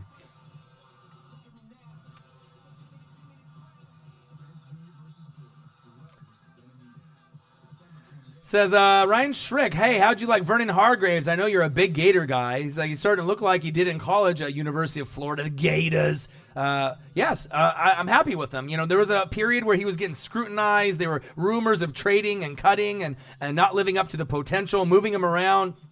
Outside, inside, nickel, whatever would fit him the best in practice and in training camp, finding his niche. Is it outside? Is it inside? Left side, right side, slot? What works best? And there's times that he gets torched, from games, but I like him. I have to. We drafted him way too high. I can't have another high draft pick like this, like a Aqib Talib situation where he leaves and then goes somewhere else and dominates. And I feel like shit, or hell, after letting a guy like that go. But he never would have accomplished anything for me. But I love Aqib Talib, especially with the Bucks. He's got attitude and swag, and he's a shit talker, but he's a damn good football player, and he has been for quite a while. A little older now, not maybe as good as he was a few years back with Denver, but still one of the guys I root for. Sad that he left Tampa Bay, but I'm excited that he went somewhere and was able to, find some greatness, somewhere else. Sometimes it's not with your team, and maybe it's the next team. Seahawks Cowboys, like I said, would be a great matchup. There's only so many teams that I like. Rams, Dallas, and then the next team I probably like. Probably Packers, maybe Packers, then Seahawks, or Seahawks Packers as far as like ranking of what I like. And then maybe after that, Saints are towards there, and who else could you put in that mix? Saints and maybe the Vikings, maybe the Falcons if they keep winning. They got to be able to show me they can win on the road, and maybe that could be the sleeper team. The Falcons can compete with Seattle and the Packers for maybe that supremacy spot. But they get injured all the time too, so they're kind of a wild card, and they don't have one of my favorite pieces on their team anymore, Kyle Shanahan.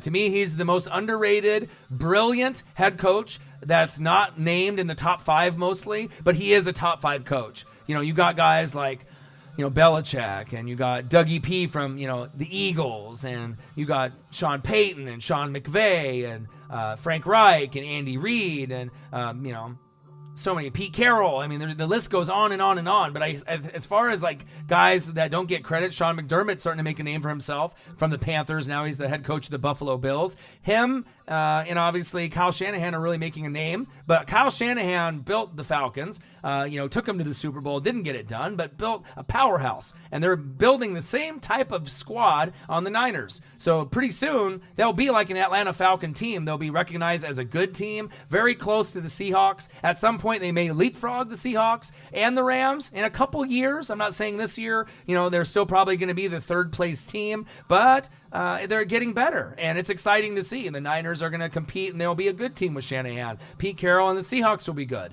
The Rams will be good. And right now, you could argue the NFC West is the best division in football. Get at me. Who's better? Rams 2-0. The Cardinals are 1-0-1 with I, and I don't like the Cardinals. They have a shitty O-line, but if you don't even have Cam Newton out there, fucking A, you should win. Even as great as Spider Burns and Kuechly and CMC is,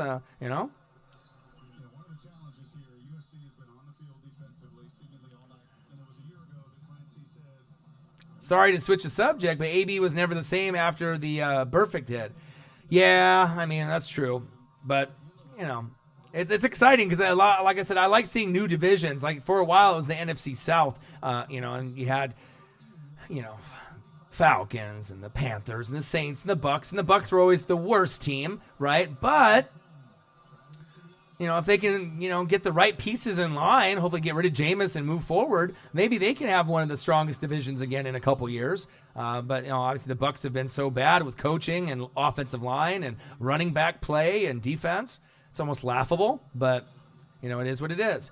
Brian 21, who's winning, the Niners or the Steelers? The Niners. You see how fast I said that? Because no Big Ben. I love Mason Rudolph. I think he's starting to make a name for himself like Gardner Minshew with the stash, with the Jags. And new guys being able to make a name for themselves, which is awesome. But Niners are 2-0. They're at home. Debo Samuel will score. They'll dominate. They got Kittle. You got plenty of Breida. You got plenty of Mostert. You got lots of weapons on D. They're starting to get healthy. Very underrated. They beat the brakes off the Bengals. Who would have thought they would score that many points? But it shows you Shanahan and Lynch got it. They got it. They may not be the most popular team in the NFL, right? But if they make 8-8 this season, or maybe even overachieve and go 9-7 and miss the playoffs by a game, the people are on notice. I am. Bills as well. Buffalo Bills and the Niners got the most upside out of any two teams that have been kind of bad for a few years, as far as me and my opinion. They have a lot of potential. They're going to be able to get a wild card sooner than later if it's not this year. And they have a shot to win the division depending on what happens with Tom Brady in the next 5 years, as well as what happens with Russell Wilson, Goff, and Gurley, and the two teams above them. I mean, there's going to be a time where Niners get a wild card, maybe guys get hurt, and maybe they win the division in 3 years. Maybe the Buffalo Bills get a wild card this year or next year. I like them a lot. Josh Allen's a stud. Garoppolo's a stud too. So you have the Saints winning the division.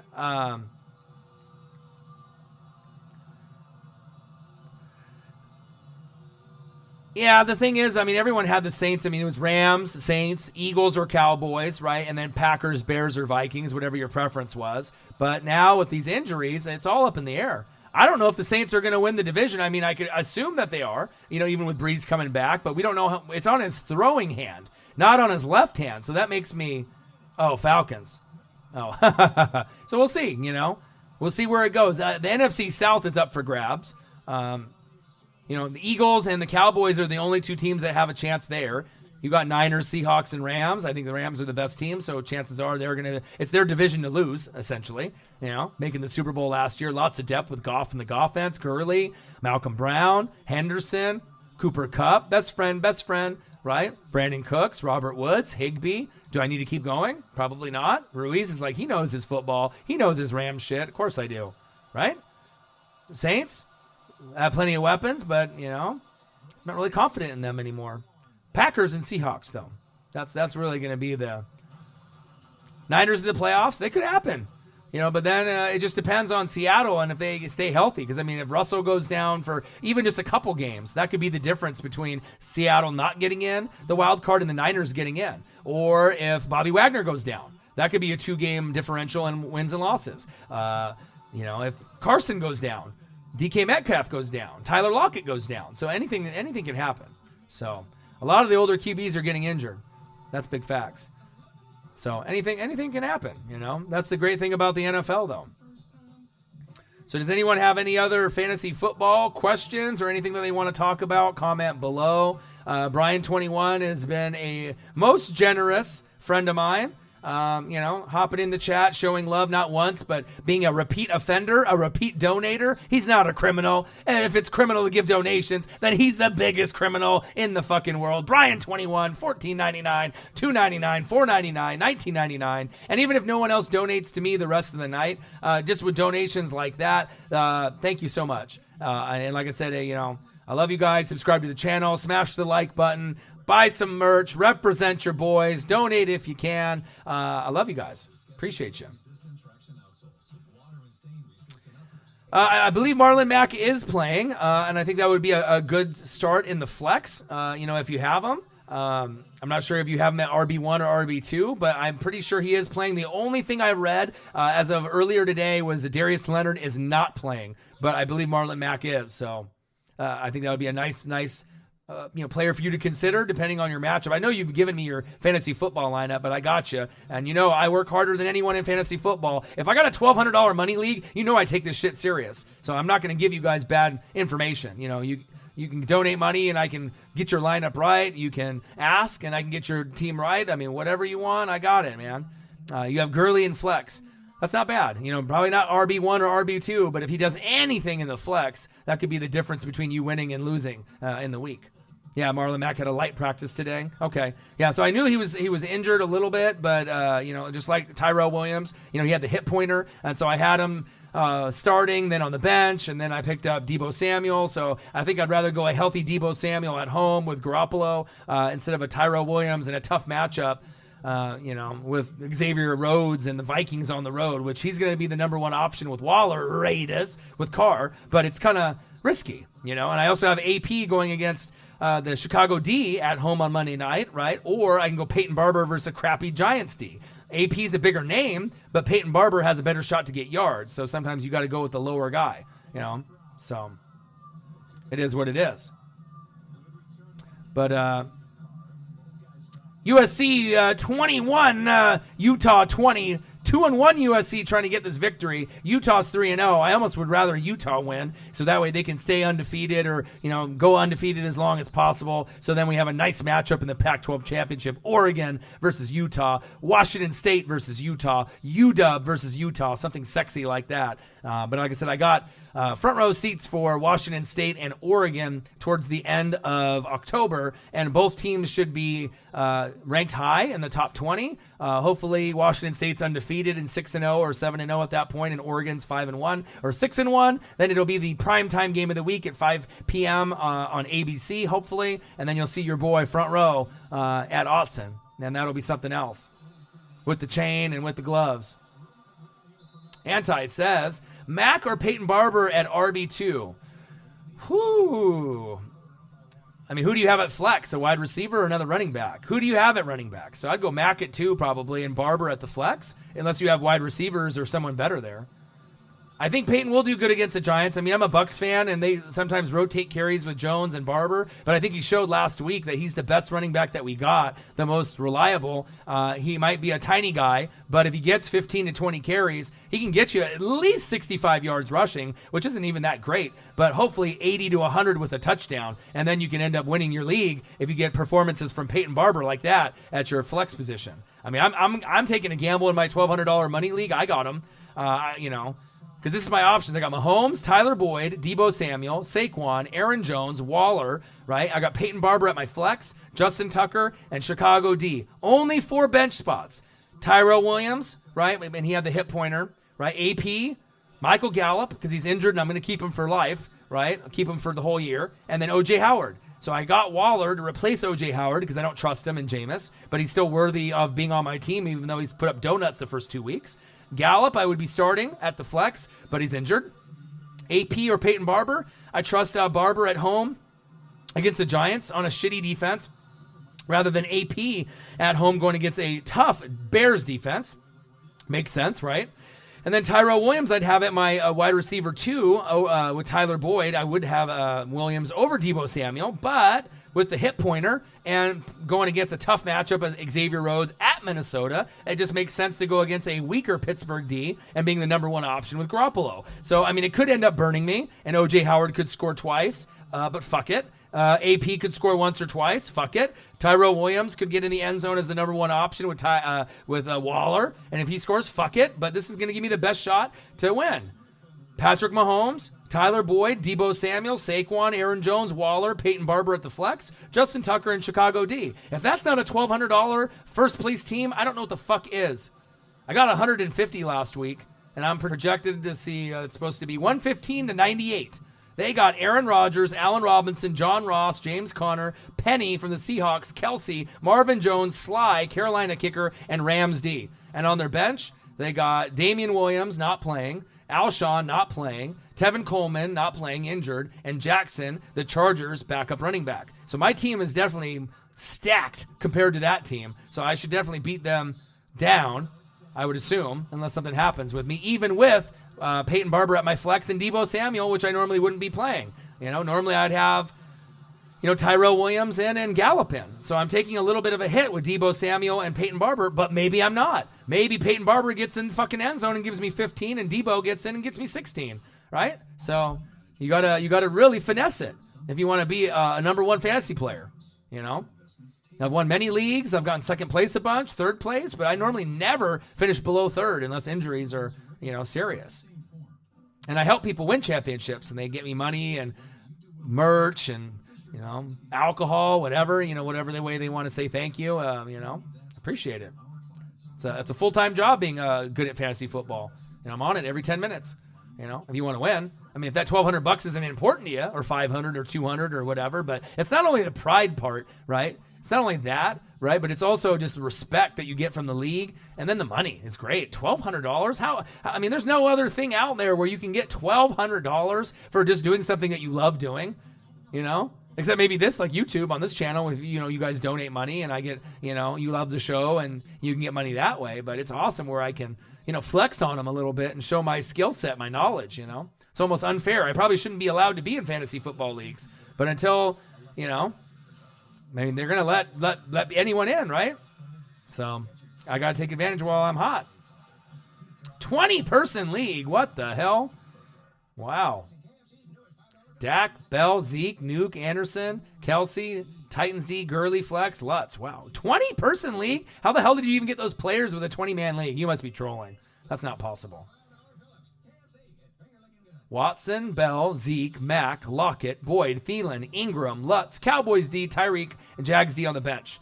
So you could have played Jags D and got a lot of points, but obviously Cowboys D against Dolphins, you hope you're not going to get 9 sacks like the Jags D, Ryan. So that probably made you a little irritated that they played so good when a lot of people had the Titans winning that game, including your boy, O-Dog. But Cowboys D, perfect. Tyreek on the bench, obviously. Ingram starting at tight end is a must start for you this season and for obviously this week. Lutz at kicker, I love. Thielen, Boyd, Lockett, I like. And then I guess you just have to decide if you want to go with those 3 and one of those guys is your flex, Lockett, Boyd, or Thielen, or if you're going to use Bell, Zeke, and Mack. So, I mean, that's a tough decision. If it was me, I'd probably go Le'Veon, Zeke, and probably Marlon Mack, and then Lockett and Boyd, and I would sit Thielen, probably, even though Thielen could score. I just trust maybe Andy Dalton and Russell Wilson more than I do with Kirk Cousins right now. So you can do what you want, but I mean, and what's the difference between Thielen and Mack? It'd probably be pretty close with Mack with a little bit more upside. So, I know what I'm doing, though. I got you.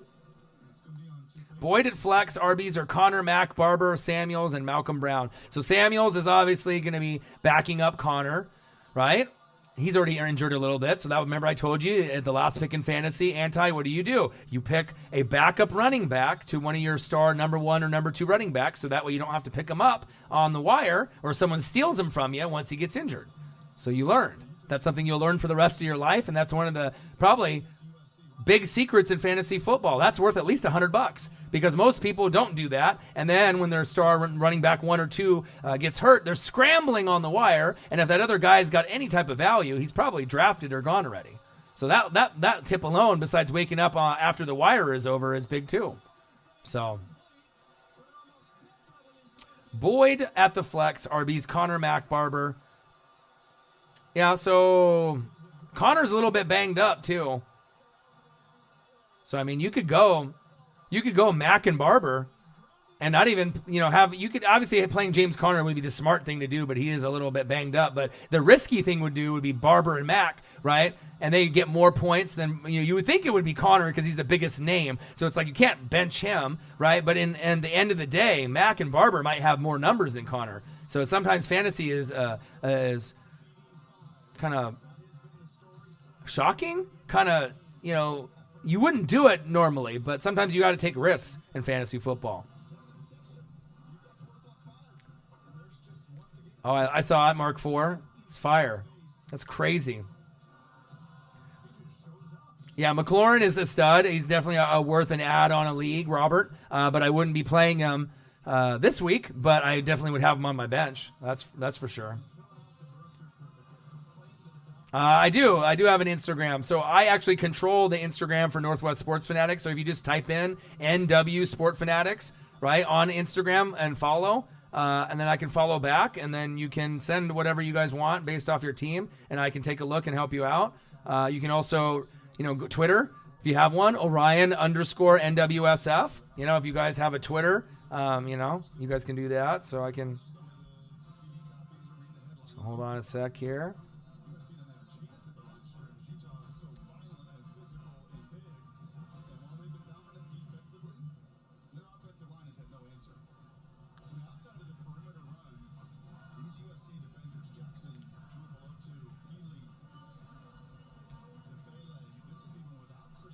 All right, boom, Insta, NW Sport Fanatics, fucking follow me and Marcus, and then I'm the one that controls it, so I don't really update it that much because I usually am on Twitter and I'm on YouTube, and but at some point I'll probably start updating it more often. Doesn't necessarily have to be like a selfie of me about talking to you guys. I'm not that into myself where I have to be like, oh, look at me, and take a selfie of myself in front of a microphone and putting it on Instagram. I guess I could, but I don't know. I think I have better things to do, like do research and learn about your guys' football teams and how they're going to do. So, and then,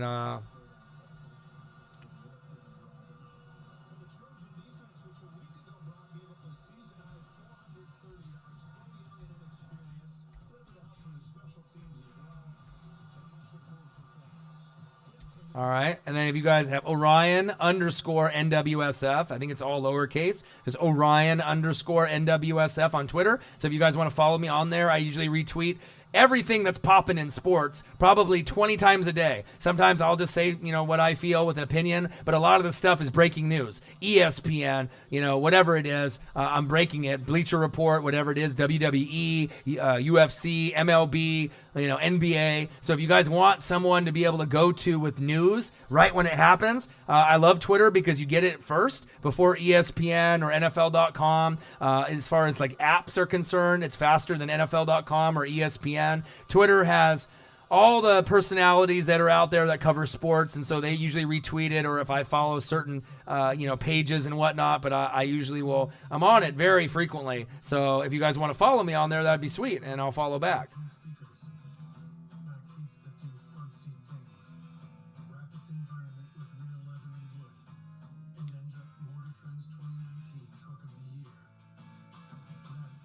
All right.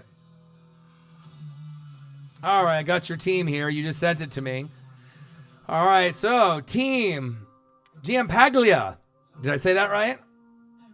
Team Giampaglia. Dak, Le'Veon, Zeke, DeAndre Hopkins, Robbie, Kelsey, Gurley, Titans D, Will Lutz. Okay. You need to get somebody better than Robbie Anderson at your 2. I know if this is a 20-man league, is that what it is? Okay, Mark 4. That's insane, but you definitely want to try to find someone better than Robbie Anderson. Go to your wire. Let me see who you have on your wire. I bet you I can get you someone better than that, or depending on who you have on your bench. But that's the one weak spot that I see on your team. Robbie is a deep threat guy, but you don't have Sam Darnold right now. You know what I mean? If you want to just up your team and get it better the team than Titans D as well. But I know it's limited with who you have to work with. Everyone else is nice, especially being in such a big league. You're 2-0. You got a fire team, right? But Robbie and the Titans D are your weak spots. Okay. No, that's everything's barbecue in Texas. New York, the city that often naps. All right. Mahomes a cooking. Another one of you guys just sent me something right now. Mahomes, McCaffrey, James Conner, Galladay, Adams, Ingram, Williams, Bears D, and Gonzalez. Not bad. A pretty fire team there. I see you. Bears D, Gonzalez, Fairburn. Let's see here. Rivers, Cohen, Sanders, White, Jets D, and Hawkinson. So Mahomes a cooking. I got some info for you. So if you want to be best at fantasy football, right? The first thing that you do is I would drop probably Fairburn, right? Keep Gonzalez or one or the other, but drop the other one and get someone, that you can use, a wide receiver, another tight end. A piece, a running back, another defense, something that's going to be more valuable than just another kicker sitting there. You only need one the whole year, except for when you get to your bye week. Big facts. Phillip Rivers is there on your bench. Tariq Cohen is a backup. Sanders, James White. Okay, I like it. Jets D and Bears. Like I said, I love always having 2 defenses, and you always want to look ahead in weeks. That's a big part of fantasy. Don't look at just week 3. Look at week 4, week 5, week 6. I always look ahead so you can game plan 1 week in advance. So if you know you're going to have a bye week with a flex position week 5, get that player that you want in week 4. Do it a week ahead of time so you're jumping the gun. Getting Josh Allen last week, right before he got hot, and people want him this week. That's what I do. You have to be able to get the guys 1 week early and have hunches on guys. So Fairburn, drop them. Everyone else looks good to keep on your roster. But like I said, as far as pieces, it looks good. I mean, I don't think there's any changes I would make. The only one you could argue is your flex with Williams. You could switch him out. And if you were going to switch Williams out,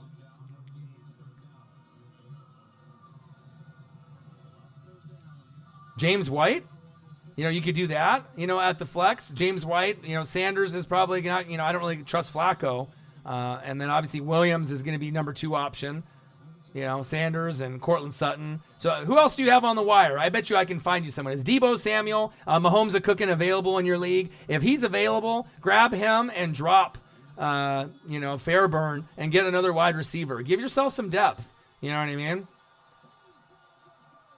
But I might go James White over Mike Williams at the flex, because he can run and he can catch. So, but that's my advice. You guys send me your leagues. I'll tell you what's up, And I'm going to get your team right.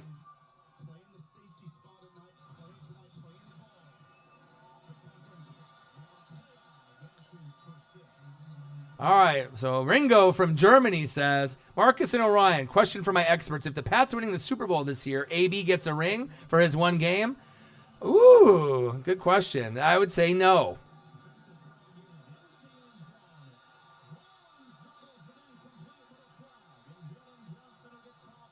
I mean, he was a part of the team, but I mean, unless they really feel indebted to him.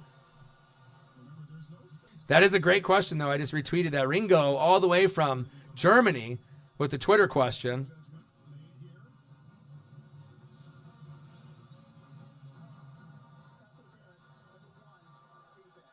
Yeah, I have to say no. What do you guys think? You think yes or no? If the New England Patriots win the Super Bowl, does AB get a ring for his one game? Do they actually give him one?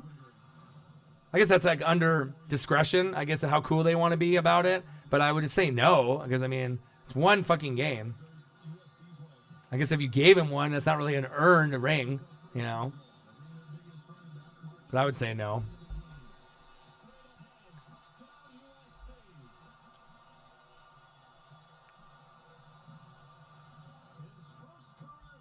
But yeah, so in your guys' leagues that you sent me that information with the 2 leagues that I mentioned, you show me and let me know who you got available on your wire, and I can get you someone better. So you guys have holes in your team. You don't want to have any holes on your team, period. You know, you want to make sure that you have the best roster top to bottom. If you want to win. I mean, if you don't care about winning and you want to get second place, you know, 6th place, you don't give a fuck. But a lot of us, we do, because there's a lot of money on the line. And so you have to be on it. I literally, like I told you, I'm on it every 10 minutes, you know, the whole season, you know, and I got 2. I got the YouTube one with me and Marcus. I'm on there. That's an ESPN one. And then I got, a Yahoo one for that $1,200 one. So it's different format. So the point system's different. So.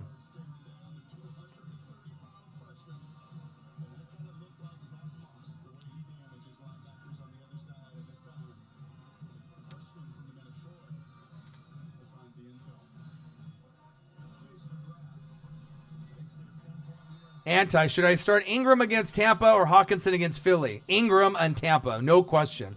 He's due as far as like a hot option. As far as tight ends are concerned, he's going to be number 1 or number 2 rated this week, Evan Ingram. So I definitely would go with him. Daniel Jones is starting. You're going to need someone to go to. Who's going to be your most reliable target before Golden Tate comes back? It's going to be Ingram. He has a great chance to score. Does Hawkinson score against Philly? He could, right? And you might lose some points. Ingram gets 5 and Hawkinson gets 12. It could happen. But fantasy is about giving yourself the best shot to get points, and Ingram could get 2 touchdowns just like Hawkinson, but I think the option against Tampa is going to be a little bit better than Hawkinson against Philly, so I would go Ingram, no doubt. He's the number 1 option as far as tight ends are concerned. I think Waller from the Raiders is up there as well, in my opinion. Those would be the 2 guys that I definitely would start, because Tyrell Williams has got a hip pointer. He's the number 1 target every week, and Waller's number 2, but now with that injury for Carr and Williams, that connection might go to Carr and Waller, I'm hoping. So,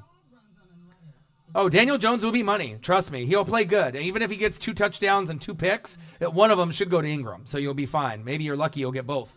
But, and like I said, it's something you really got to evaluate. The Hawkinson matchup is not good. It's like a starter or sit 'em, start 'em, Ingram, no question. Top 3 start out of all tight ends in the league this week. But Hawkinson, probably sit him. I definitely wouldn't play him unless you really had to. And that's big facts. Oh, the GOAT. You're the team with Mahomes a cooking. Okay. All right. Let me take a quick look again.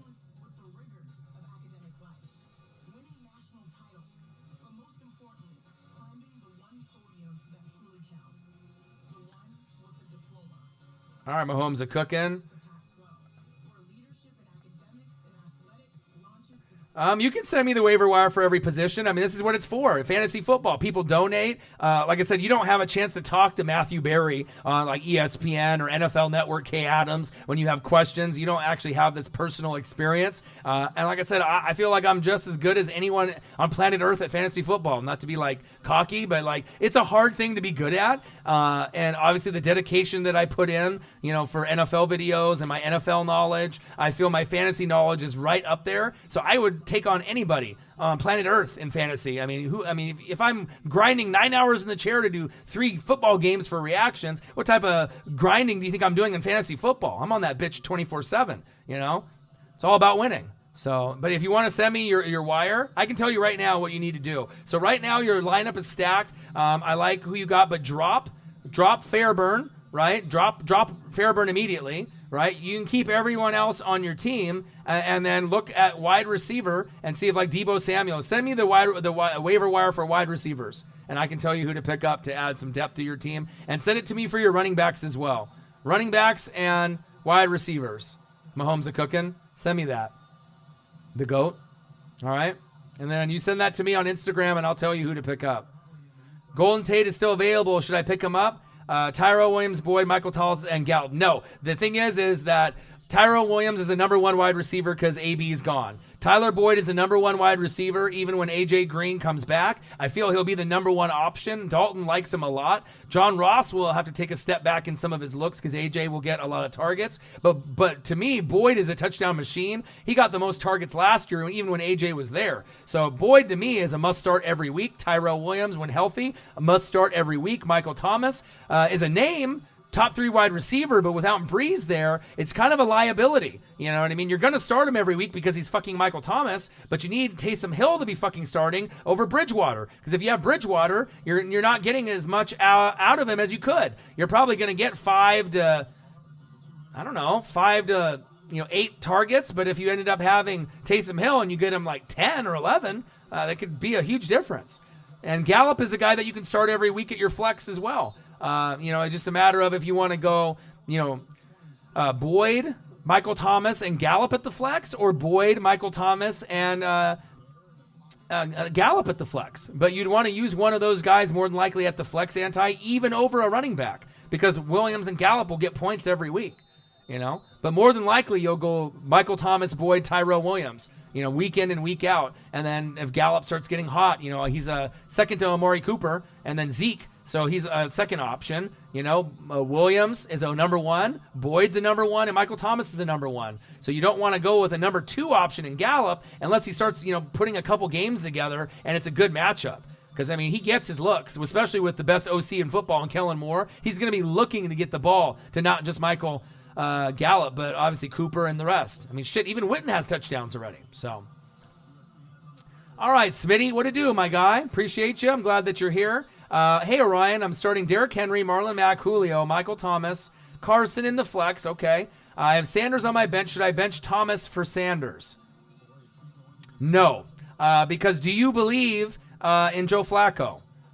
Right? On the road against Green Bay's elite defense. He could still be the best option to score in that game, and he could, right? But you got to look at options. And Michael Thomas, even with Bridgewater, he might not get in the end zone, right? Or Taysom Hill maybe will do a trick play and throw it to him. But Michael Thomas is a top 3 wide receiver.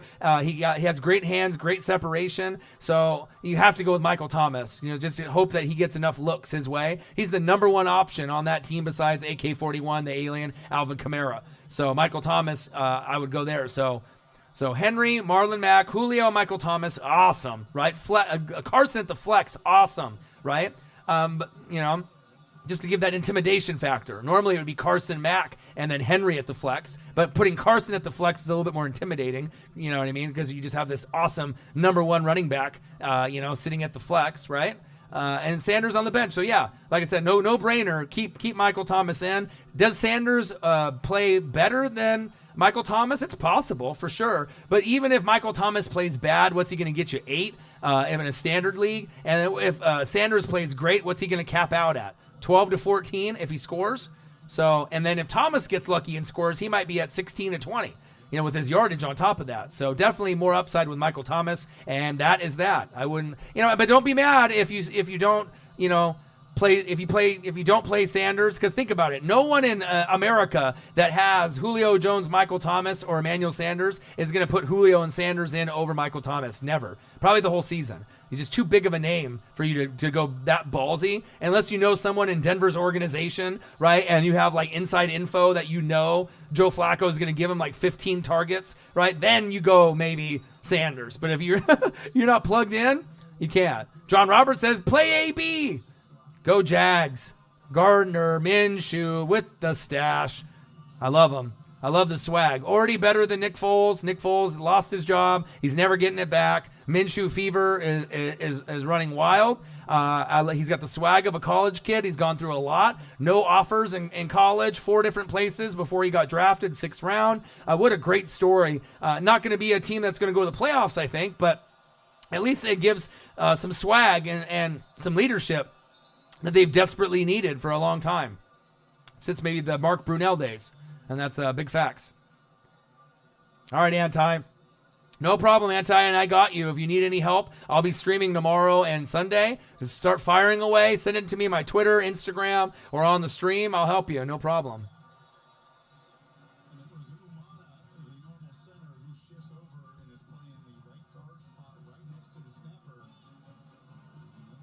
Okay, someone just sent me a waiver wire. Is that you, Mahomes? Mahomes a cooking? I love Mahomes. You know what? I really want to get a Mahomes jersey and just stick it in my closet and just save it, like a white one or red one, just as like a throwback. You know, because it's going to be a Mitchell and Ness jersey down the road, and it's going to be one of those, like, regardless if you love or hate the Chiefs, I normally wouldn't buy anybody besides who's on my football team, because that's the normal thing to do, right? But God, Mahomes is just something else. All right, so let's take a look at your Shark, right, for Jacksonville. You're going to want to be able to put a request in the wire for him. You got a lot of nice weapons that are available here. Ooh, Frank Gore's available. You can have him, play for 1 week, and he can get you some yardage, but your team is pretty stacked. Let me take a look. Connor is a little banged up, but he should still do something. Galladay, Adams, Ingram. All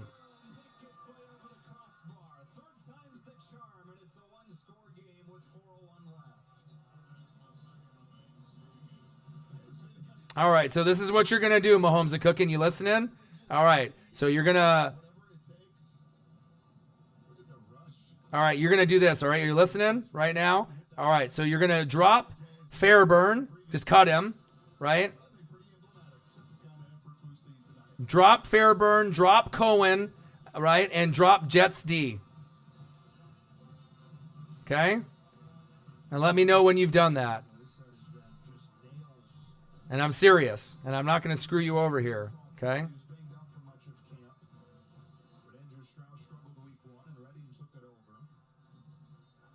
So again, in your team, drop right now, Fairburn, drop him, Cohen, drop him, right?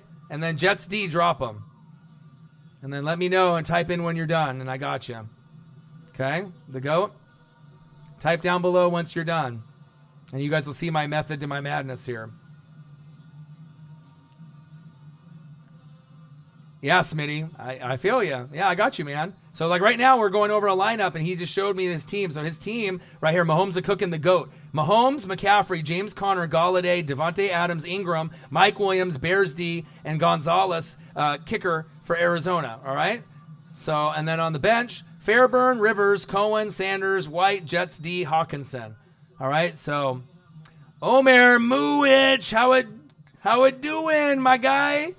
Kyle Allen over Greer. I think Greer is a better option than Kyle Allen, so that was kind of a head scratcher, Omer. I don't know what's going on there. Obviously, Cam, is unfortunate with him being banged up because you need him to be able to be healthy. But, yeah, Grier, as some would call him, Greer, Will from West Virginia, I would go him over Kyle Allen, but maybe they have faith in this Kyle Allen kid. I'm not really sure. So, we'll have to see. So the GOAT, did you end up dropping your players? Mostert or McLaurin in the flex? Ooh, that's tough. Probably because you can think Mostert is going to be splitting carries with Breida, and it's a good matchup, right? going against the Pittsburgh Steelers. They're not going to be able to stop either one of them. But I don't know who's going to get a majority of those carries. Maybe Breida. But if Mostert can get like 10 to 14 and like get loose on one, big run for 40, you might be able to get 7 or 8 points. And then obviously that McLaurin's going to be probably the best option, but it's against Chicago's D. So like really, what are you going to get there?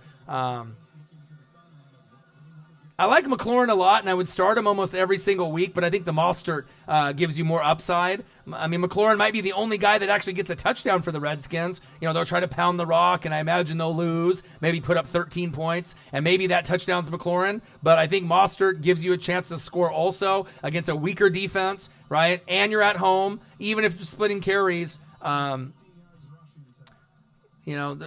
it's tough because if it was Breida, then I would be like, oh yeah, Breida for sure. But when Mostert's like RB2 on the team, then it gets a little bit tricky. You know what I mean? But the matchup is a little bit more favorable. What are they projected for, Robert? What's Mostert projected for? 7 or 8? And then McLaurin's projected for 7 or 8? Probably, right?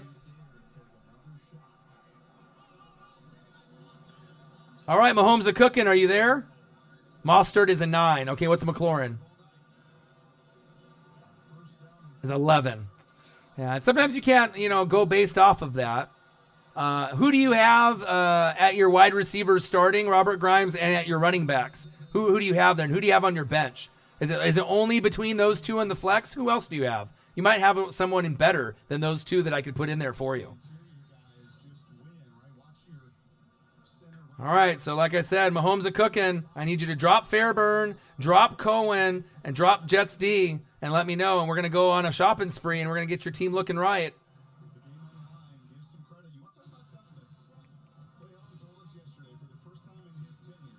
Okay, you dropped him. All right. So the first person that you're going to pick up, right, on the team right now.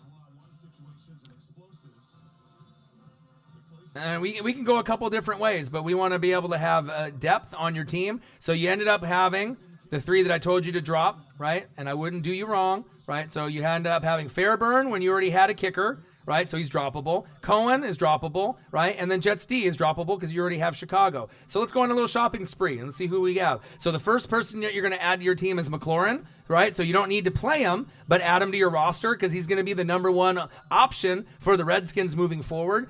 You're not going to play him every week, but you could definitely throw him in your wide receiving number 2 or a flex, quite a bit this season, just depending on the matchup. So grab him, right? Next option you're going to pick up, right? You're going to pick up Deebo Samuel, right? You're going to pick up him because he's going to be the number 1 option for the Niners moving forward, and that gives you another quality wide receiver that you can add, okay? All right, so that's 2 that you add right there, all right? And then you're going to go to the running backs, right? And then you're going to end up adding your choice, either Frank Gore, who is going to be the number 1, right? And you can start him this week at the flex. Majority of the looks, you have a good option as Tariq Cohen as a backup, but when you have a starting running back in Adrian Peterson, it makes more sense to have a guy like that on your roster, right? Or a Frank Gore because Singletary is injured, so Gore is going to get a lot of the looks. So if you want to just do it for 1 week, you know what I mean? Go Frank Gore, right? If you do him and then put him in your flex and put Mike Williams on your bench and put Gore at your flex. You know what I mean? But you got now much better options on your team. Do you see what I'm saying? You got now depth with Gore or, there, and you can always drop him for like an AP. You don't have to keep him forever. But if, Singletary gets hurt, you got another one. Then you got McLaurin, another top wide receiver, and Deebo Samuel. And then at some point, you can end up getting a shark on the wire maybe. See that? You got to update your roster all the time and not leave any holes there. Now look at your roster and send it to me after making those changes. Do you see what I'm saying?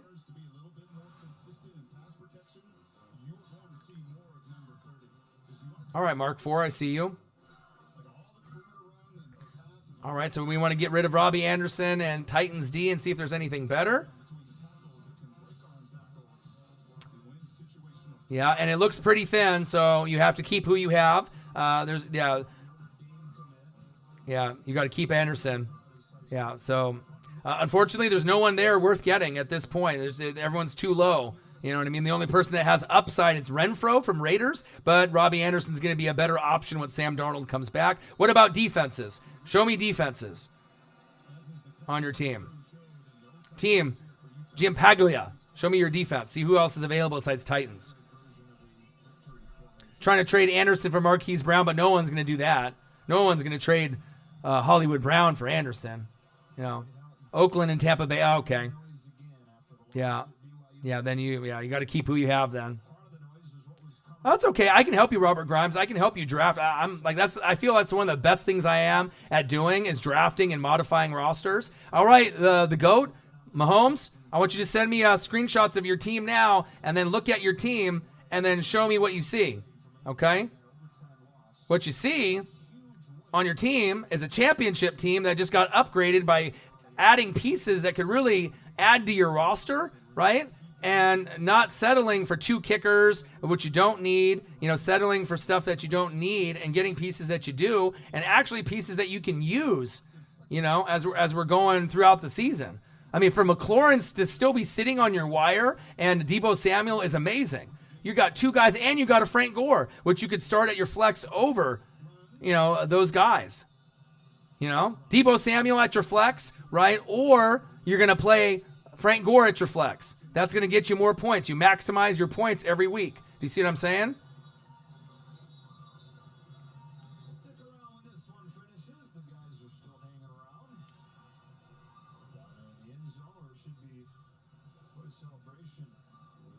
But that's how you do it.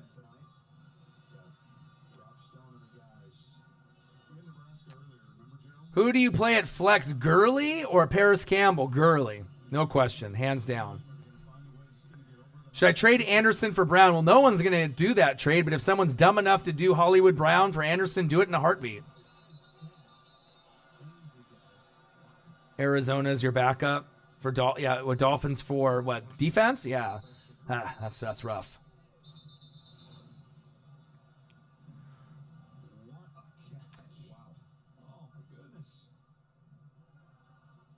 Yeah, I go Mostert. Take a chance. Sometimes fantasy's about chances, you know what I mean? And it's a tough matchup for McLaurin on that Bears D, so, What's the score of the game I'm watching right now? USC, Utah? A great one. USC, 2-1, 30. Utah, 3-0, 23. Down by 7, fourth quarter, minute 15 left. Everything on the line. What up, Slim? Slim, AB, me and Marcus have him in our YouTube league. But you know what? I still already made up for it. A minute after the story broke, I went on the wire and got Deebo Samuel, so I made up for it. You know what I mean? You got to be quick on your feet, and you got to know who to be able to pick up.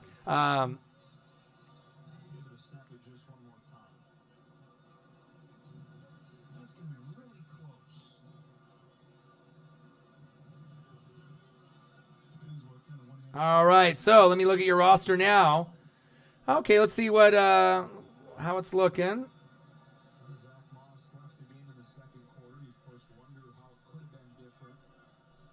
All right, so fantasy is week to week, right? So that's the thing that you have to realize. All right, Mahomes. All right, Mahomes a cooking, right? You don't win the whole season in 1 week. People like to look ahead, and it's cool to see who you're playing against, but it's week to week, right? So what you're going to do is you're going to pick up Gore, right? Pick up Gore right now, right? Over AP because AP's playing the Bears. He could score, but that's a tough matchup, right? Frank Gore is playing Cincinnati at home. He has a great chance to score, and I believe that Singletary's not going to play at all, okay? So as a brilliant fantasy operator, like your boy, right? Then what you're going to do is in your starting lineup, you're going to go back, and you're going to take out Mike Williams in your flex, right? And then you're going to put in Frank Gore. So then you're going to have Mahomes, McCaffrey, James Conner, Frank Gore, Devontae Adams, Galladay, Ingram, right? Bears D, and then Gonzalez. Doesn't that look a lot sexier on paper? And you look at the numbers and what they're projected for, right? It's week to week. And then on the bench, right? You got Mike Williams on the bench. You got Phillip Rivers. You got Emmanuel Sanders. You got McLaurin. Are you kidding me? And Hawkinson. You know what I mean? Do you see what you did to your team? You just souped up your team from being a team that had maybe like a B- grade all the way to an A-. You went up a whole grade from your boy just helping you with 3 players. No backup kicker, getting rid of Cohen and getting Frank Gore, who's better, right, for this week and maybe moving forward, right? And then end up dropping Jets defense and then getting a McLaurin. Unbelievable. You know what I mean? That's a guy that you can throw in there who's going to be a number 1 option. You always have to look at number 1 options, and that's really going to help. So go ahead and grab Frank Gore and then put him in your flex. And then look at your team, and then you're smiling at your phone, and then you're smiling at me through the computer, and you said, damn, that's worth a donation. But even if you donate, you don't have to. Brian 21 just did it. Brian 21 with a $19.99 donation. He donated for you. He donated for Mark 4. He donated for Smitty. He donated for Mahomes a cooking. You see that? Do you see that brilliant advice, though, with your team, how I made it better with just those 3 picks, and you were just going to keep them on your roster just for, shits and giggles? It's like you got to know the strategies. Never have 2 kickers on your team, ever, under any circumstance, unless it's a bye week. But even if it's a bye week, you have a good kicker, you put him on the bench, and you get one, right, temporarily, especially if you have a top kicker. If you don't have a top kicker, you drop him and get a new guy, and just go and stream it, But that's what you got to do. But now your roster's lit. And now moving forward, you have options at wide receiver. Galladay and Adams, right? Galladay, Adams, Mike Williams. Galladay, Mike Adams. Galladay. Let's go through this again. Jesus Christ, you have so many options here, right? So you have Galladay, Devontae Adams, which you're starting every week. Galladay's nice. Mike Williams on your bench, right? Emmanuel Sanders on your bench. McLaurin on your bench. Fucking Deebo Samuel on the bench, and then you're going to try to get, at some point, you could probably grab Shark, from the Jags and upgrade, maybe drop Emmanuel Sanders and get Shark on the wire next week, possibly, if you can get in that running. And then even Robinson on the Chiefs would be a guy that you might want to look at. But I'm thinking about long-term, not because once Tyreek the Freak Hill comes back, Robinson's value is going to go down a little bit, even though Mahomes goes everywhere. Even Cobb is a guy that you could pick up for 1 week, but you have plenty of options at wide receiver. So there we go. The best channel, Brian 21, another donation, $4.99. But Deebo Samuel's a sleeper. You can keep on your roster the rest of the year. Okay? You feel me? The rest of the year. McLaurin for the rest of the year. Frank Gore, the rest of the year. You see how much your team improved? You won't even play Mike Williams probably ever again. You'll probably go Deebo Samuel, right? Or McLaurin at the flex. If not, maybe Frank Gore depending on the matchup. But now it's nice. And then the nice thing is that if you get injured with McCaffrey or Connor, you have Frank Gore to at least keep you afloat on one of those positions. Do you see what I'm saying? And you got James White. So now you got James White and Frank Gore. They're not the same as obviously your starters, right? McCaffrey and Connor, but that would be serviceable for a little bit just in case something happens. See, that's what it's about. Having good backups for your starters, right? Making sure you're evaluating every position that you have and no pick is wasted. Do you want to wait for Deebo Samuel to score this weekend and then he's the top 3 guy in the wire and you could have got him and then getting a McLaurin? See what I'm saying? Do you see it like how you do these things and you can turn yourself into a champion by just doing these moves? And the only thing I would say is let me know who you have at kicker options. You could probably get a better kicker than who you have, even though he's okay. But that's the only weak spot I see on the team. But that advice right there, Mahomes a cooking. That's $4.99, $9.99. That's invaluable. And now you can keep those guys for the rest of the season.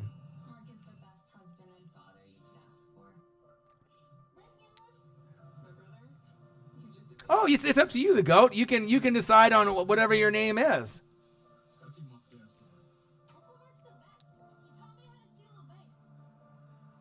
You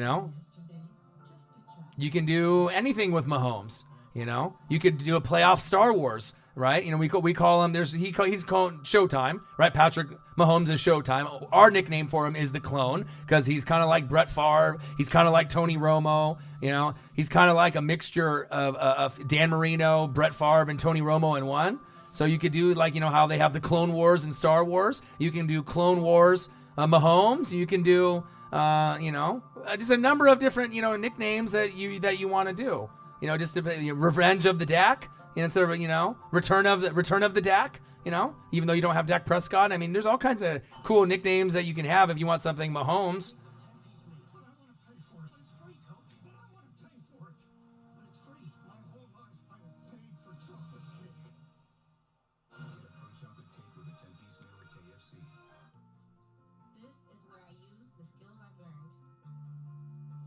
But yeah, keep your name, man. It's hard to come up with certain names.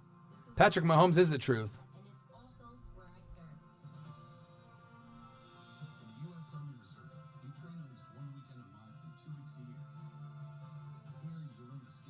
You know, you could name it. If it was me, I would probably name the team Mahomes Clones. You know what I mean? Because everyone else is trying to be like a clone of Mahomes, and you can't. You know, that's what I would do. You know, you can keep your name the same right there, Mahomes a Cooking, but I would do Mahomes Clones.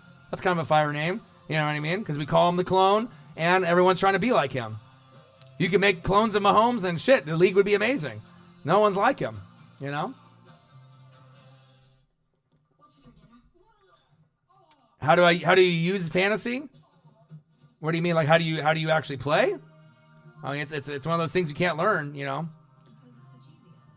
But do you like your team now, the GOAT? You know what I mean? Just like, you know, like even people like Brian21 with all the fire donations, you know, but things like that. I mean, at some point, people will be donating, you know, for me to help them every week or every tip that I give them. You know, $4.99 goes a long ways. That $4.99 or $19.99 or $10.99. Think about that. Those 3 players that I help you pick up and keep for the rest of your roster, you might have not even looked at those guys if it wasn't for maybe someone like me. You know what I mean? And you can use those guys in your starting lineup and win with those guys. You know what I mean? You can consider starting those guys over some of the guys that you already have starting, like starting McLaurin over Golladay, you know, or, you know, starting Deebo Samuel over Golladay. I mean, it's possible. You got to be able to watch each week and see what they do, but it's about making sure that you make the most of your roster, if that makes sense. You never played it before? Yeah, it's hard. You know what I mean? It's not something you can just jump into. You know, there's a lot of teams that I draft for them or help roster and manage, you know, because if you don't know what you're doing, you're never going to be able to win. So, but Brian21, thank you so much for the donations. You're the fucking man, Brian21. He's like new to the channel, loves the channel, loves your boy. Look at you, Brian21. You're just shitting on everyone with all the donations. You know what I mean? $14.99, $2.99, $4.99, $19.99, $19.99, $4.99. Thank you fucking so much, bro. Way to really like make my day. Even if, like I said, no one else donates the rest of the night, you have done more than enough to show your appreciation to me, the channel, and I give you love back. Love you very much. I appreciate you. And like I said, that donations don't go unnoticed. Thank you from the bottom of my heart, man. I love it, man. It makes me grind even harder. And you know I will. Oh, look at this amazing roster that you have now. Wow, Mahomes a cooking. How did that happen? Now, doesn't it look fire? Mahomes, McCaffrey, Connor, Golladay, Devontae Adams, Ingram, Gore with 10 points at the flex, Bears D and Gonzalez? Fuck out of here. Fuck out of here. Dominant. Do you see the dominance in that team? Everyone literally could score on your roster and score fucking big, right? Big. And you know what I would do with your roster? I go Deebo Samuel over Golladay. So put Deebo Samuel in as your wide receiver 1 or 2. So put Golladay on the bench, right? And then put Deebo Samuel number 2. So go Mahomes, McCaffrey, Connor, Devontae Adams, right? And then put in Deebo Samuel from the Niners, Ingram, Gore, Bears D, Gonzalez. And then you can see what it looks like. And then you can send me a screenshot once you do that. Golladay on the bench, Deebo Samuel in your starting lineup. And trust me, I watch so many games and so many teams. You know, another $4.99, nothing, bro. Thank you. And you know the shitty thing is, Brian, is that when you donate and when people donate, YouTube takes a portion of that money, which is bullshit. I get it. We're using their format, and it's just like eBay. You know, they get 20% of your item.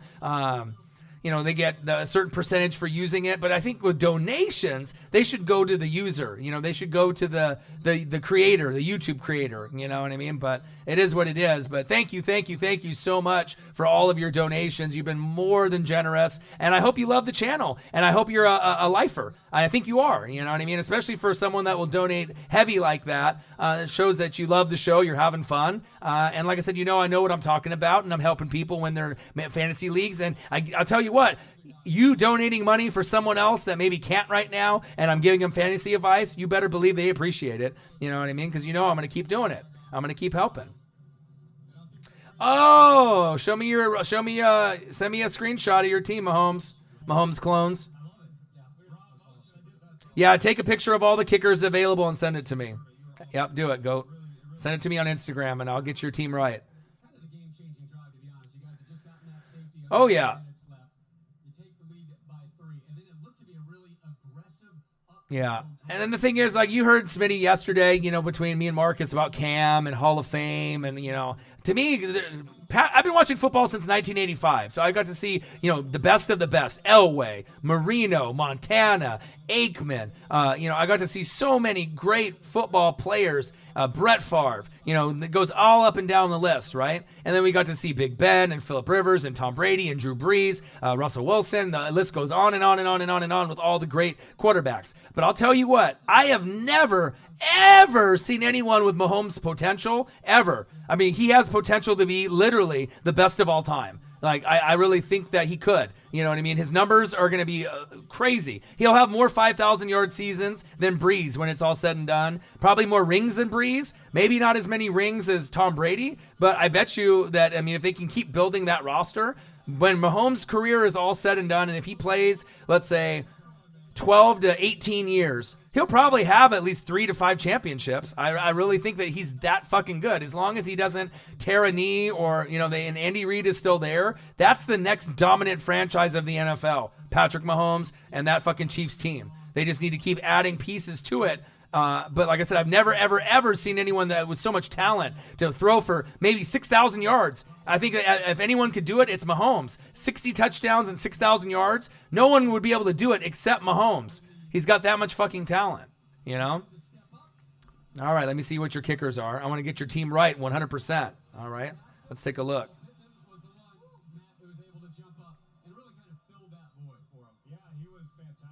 Fantastic tonight. We talked about this receiving core in the pregame. Amon-Ra St. Brown, Tyler Vaughns, but Michael Pittman, just a guy, I got a chance to talk to him this summer at Pac-12 Media Day, and he's a great leader for this football team, but he's also a great playmaker. And you just heard Matt talk about it. All right. So if I was you and I was looking at this team, look at Hauschka. Right? And look, so the number 2 kicker that's on the wire there, I don't really trust Badgley, but Hauschka, how many points has Hauschka scored in week 1 and week 2? And how many points is your kicker that you have now scored in week 1 and week 2, Gonzalez? What is Gonzalez at for week 1 and week 2? I know he's projected 8.6 for this week, and then you got Hauschka 8.2, so it's close. But comment below, GOAT, how much they've scored week 1 and week 2. Gonzalez, points, and then enter that, and then show me Hauschka, points. Week 1 and week 2, look in there. Because that might be the kicker that I have you swap for is Hauschka, but I need to see, what he's been scoring compared to who you have, and if it makes sense. Yeah, Hauschka's still good. He's the best one that's available on this wire right here.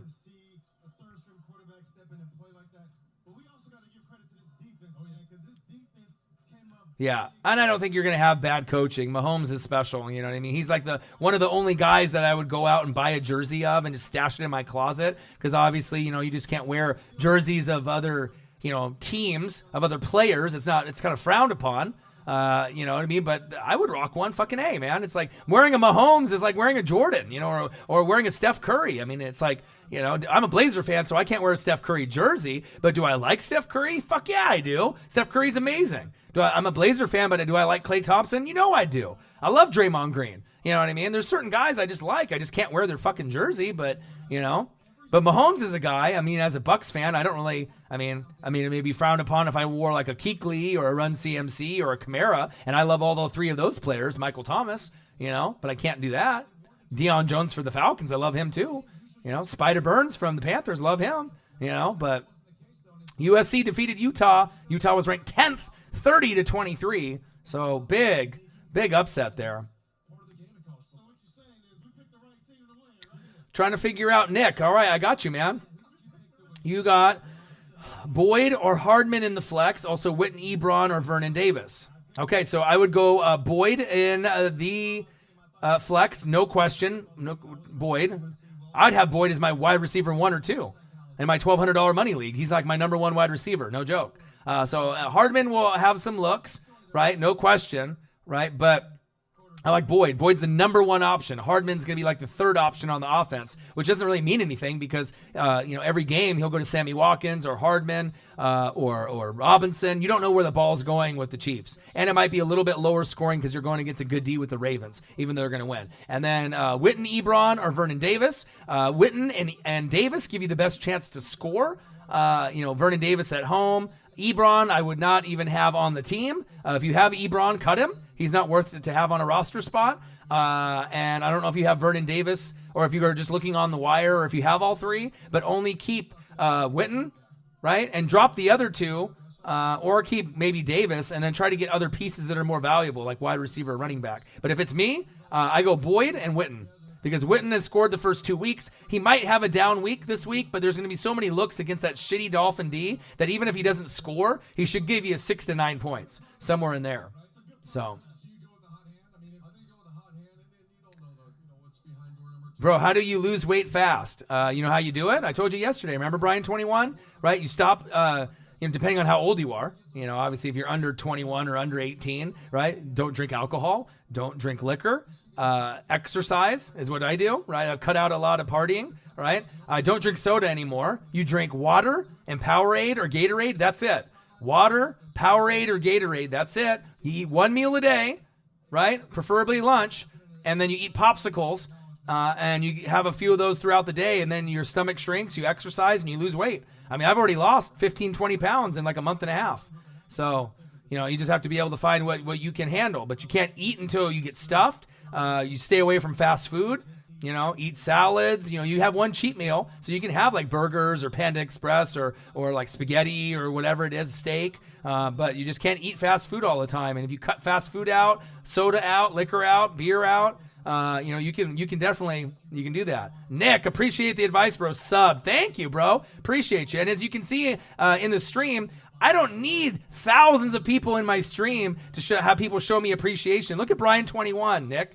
$14.99, $2.99, $4.99, $19.99, $19.99, $4.99, $4.99. That's from one guy. That's a new fan.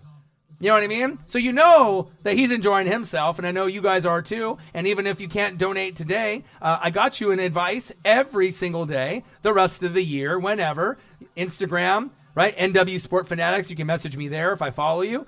Orion _ ORION _ NWSF on Twitter. You can hit me up on there all the time. But I got you. Dead shot, Ravens. He said he wants a shout out. I definitely can. Hopefully that you're having a better day now. Dead shot in the house, baby. I don't ignore anybody. You feel me? Nick with the sub. That makes me feel good. And the advice I gave you is good. Because if I have a $1,200 money league, I'm not going to fuck you over. And just to let you know that, I'm for real. This is my team, right? When I told you about Boyd, this is for $1,200 for first place, Nick. All right, are you listening? Mahomes. Tyler Boyd is my number one wide receiver. Deebo Samuel, number 2. Saquon Barkley. Aaron Jones. Waller from the Raiders, who's an awesome tight end this season. Peyton Barber for one game at my flex against a shitty Giants D, the Tampa Bay running back. Justin Tucker for kicker. Chicago Bear D. Does that not sound like a $1,200 championship team? And on my bench, Tyrell Williams because he's got the hip pointer. AP because he's playing the Bears. Michael Gallup because he tore the meniscus, right? And then OJ Howard. Do you see any weak spots on my team? Fuck no. I'm the number one team. I'm going to win the $1,200. If you can see that, probably not. It's too bright on my phone, but it shows you boy in first place, even though you can't see that. My screen is way too bright. So I got you, man. And I picked Tyler Boyd. Your team is better? I don't know. I can score 150 points with my roster, though, and you got to think, with my team, think about it. Mahomes, Saquon, Aaron Jones, Tyler Boyd, Deebo Samuel, Waller, Peyton Barber, Tucker, Chicago Debo. Normally my team is Mahomes, Tyler Boyd, Tyrell Williams, Saquon, Aaron Jones, Waller, Gallup, Justin Tucker, and Chicago D. I doubt that you have a team as good as that. I'm just saying. I mean, that team is championship. $1,200. I have 4 bench spots. I have $100 I can spend in virtual money in the year on free agents. So I can't just move guys around every week with my leisure. I have to be careful and move 1 or 2 pieces a week, and you have to pay for them. $5 bid, $10. So if you pay $40 for a player, you're fucked. You might get him, but I got you, man. Welcome to the gang, Nick. You feel good with those picks that I gave you? Look at your roster. Look and get used to looking at your team, back and forth, back and forth, back and forth. Looking at the pictures, looking at the names, getting obsessed with it. You have to be that way if you want to be a champ. Okay? Social media's been active and enjoying this one. Watching Matt sit between Reg and Matt getting... All right, I think you sent me some information. So let me take a look at Hauschka real quick because I don't leave anybody behind. All right, let's take a look. Where are you at? All right. 14-9. Okay. Yep, so you keep who you have. So you're good there. He's got plenty of field goal opportunities, 4 in the first game. He hasn't missed, and an extra point 3. So you're good where you're at. I just wanted to see if Hauschka had anything worth getting, but he's way too low. So your money, you're good now. Now look at your fucking roster and smile, right? Look at the weapons that you have. You have great options. Mahomes, McCaffrey, James Conner, Deebo Samuel, Adams, Ingram, Gore, Bears D, Gonzalez. Fucking A, dude. And then on your bench, fuck, are you kidding me? On your bench, you got, who do you got? Mike Williams on the bench, Emmanuel Sanders on the bench, McLaurin on the bench, fucking Kenny Golladay on the bench, Rivers on the bench, James White on the bench. Fuck, Hawkinson on the bench. Do you see how you just built yourself a superstar caliber team that if anything happens with your wide receivers and Golladay goes down or Devontae Adams goes down, fuck it. It don't even matter if Devontae goes down. Normally it would if you didn't have depth, but when you have Golladay, right, you have him if Devontae goes down, so you're feeling fine, right? And then on top of that, you got Emmanuel Sanders, Mike Williams, and McLaurin, and Deebo Samuel. You're good. You see that? You got all number 1 options. Number 1 for Redskins, McLaurin. Number 1 for Niners, Samuel, right? Number 1 option or number 2 option in Sanders or Cortland Sutton for the Broncos, Mike Williams. Number 2 option, right? For the Chargers with Keenan Allen. That's looking fucking sexy, bro. That's a nice team. You see that? But do you see how you just make a couple adjustments? And the thing is you might not know about Deebo Samuel that much or Frank Gore, but trust me, if you play them in the starting lineup with that stacked lineup that you have already, you're going to get more points than Golladay or Mike Williams would have gave you. And I know you know it too. So that's what I'm here for. I'm a coach, man. I mean, like I said, if there's anything that I know, it's NFL and it's fantasy football. But anyone that I help is a satisfied customer because they always pay me money, they take care of me, they donate, they buy me stuff because they know that my advice, is very important. The GOAT end up having Minka Fitzpatrick run around out there, but I think Deebo still is going to get enough looks where he can score. Golladay could score, right? Marvin Jones could score. There's going to be options there.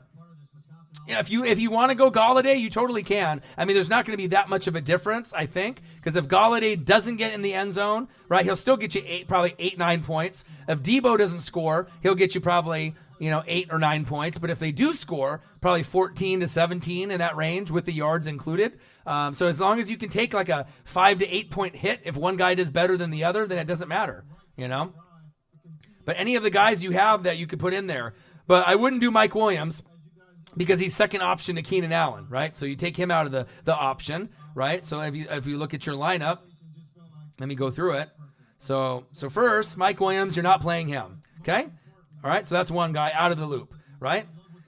All right, and then the other options are, right, Emmanuel Sanders at Green Bay. I don't like that matchup either. I mean, he could score, but that's tough, right? McLaurin is a great option, but you're playing at home versus Chicago, so that'll be tough. Deebo I like the best because even though he might be projected a little bit lower, he's going to get looks. And then obviously with Golladay, at Philly, there's going to be opportunities there, but their defense is better. So with the depth that you have, let's go Golladay. You know what I mean? And keep an eye on Deebo, though. And like I said, Deebo will be a guy that you might be able to start ahead of Golladay, but for now, you're stacked. Mahomes, McCaffrey, Conner, Golladay, Adams, Ingram, Gore, Bears D, Gonzalez. So we're only going to make one change to your starting lineup we'll put Gore in, and it'll do better for you. He should hopefully score for you too. But keep an eye out on all those guys that you have on the bench, and you could swap them with Golladay, right?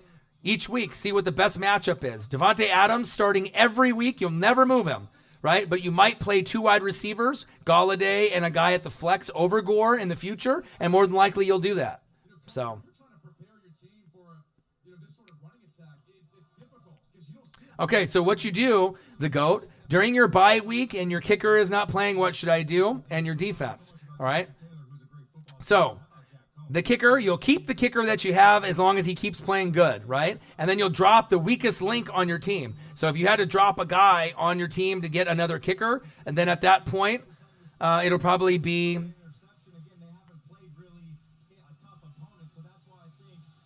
probably Emmanuel Sanders. You'll probably drop him and then pick up another kicker, and then once that, week is over, right, drop that other kicker that you had, right, for just that 1 week. Keep the one that you have in Gonzalez and then try to get back a wide receiver piece or running back that you lost. So, that's okay. Actually, show me who is on your defensive wire right now, because if we can drop Sanders right now and get you an elite defense or another one other than the Bears, then that might be something to consider if you can, find one, right, because you already have depth everywhere else. So let me know. Send me your defense real quick of all the wire defenses, and I'll let you know if I can get you one right now, because I like having 2 defenses, just not 2 kickers. But it just depends on if your wide receivers on your team are more valuable than a shit defense or middle of the pack or not. So, but do you see how I'm building your team? Do you see how much better it is? And even if you don't know about McLaurin, watch some Redskins highlights.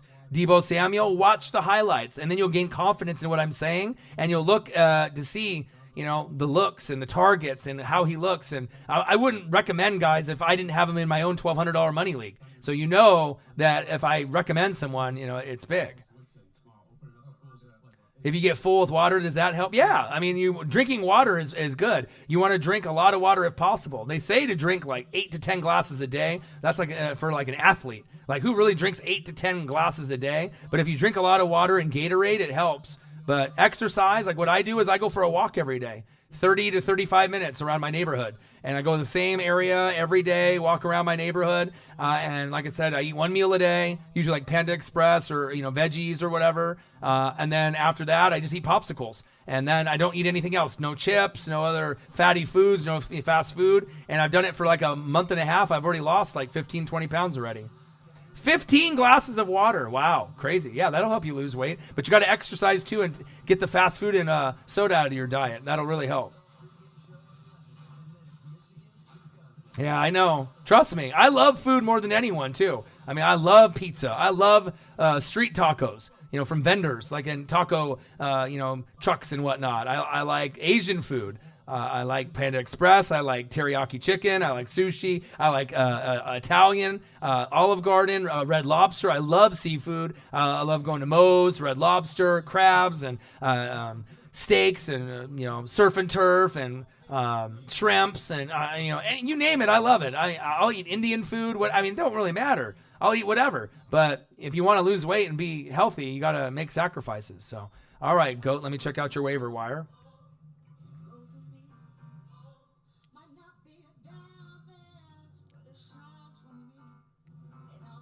All right, so you could put a claim in on your wire for the Jags D, right, next week, depending on where your wire is situated. But that would be a nice spot where you could go, to actually have a depth if you can get it.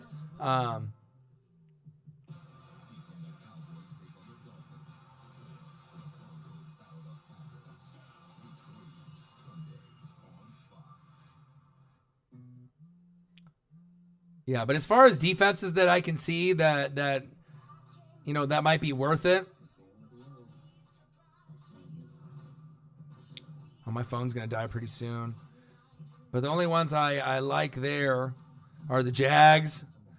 I'm not really sure if I'm sold on the Panthers, because if they can't move the football, that defense is going to get tired. They got Kuechly and they got Spider Burns, but if you got Kyle Allen out there and you don't have, Greer, and he's not playing, and Cam is on the bench, they're going to get tired there. So try to get the Jags D on the wire and Shark on the wire. So if you can get DJ Shark from the Jags, the wide receiver that's on the wire, and get that defense, that would be recommended. And then to drop those players, for those two guys, I would drop, for Shark, I would drop Emmanuel Sanders for Shark, because he's the number one option for Gardner Minshew and the Jags, so that'll give you more points week in and week out. And for the defense of the Jags, if you can get it, right, then you would drop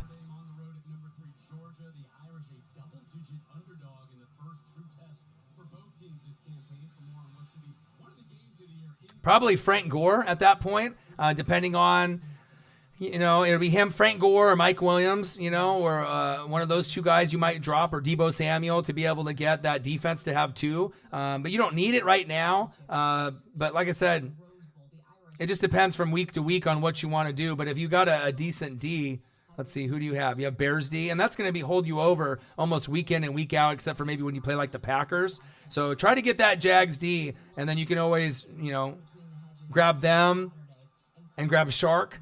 And then once you get those guys, if you can get both those guys on the wire, which is not likely, but if you did, then I would end up dropping for those two guys, Shark, Emmanuel Sanders, and then I would drop probably Mike Williams and grab Jags D, because you still have plenty of pieces, McLaurin, Samuel, at wide receiver backup. You still have Gore and White and Hawkinson, and then you end up getting, nice pieces that you can add with the Jags D for Mike Williams, right? And then you can get Shark for Sanders. That's upgrades. So, a record crowd of more than 93,000 is expected to be on hand for the only top 10 showdown. do I ever take a break? No, I can keep going for hours and hours and hours. I'm a machine, So do you drop Gore for Jags defense? Well, you can't grab Jags defense now because they just played, right?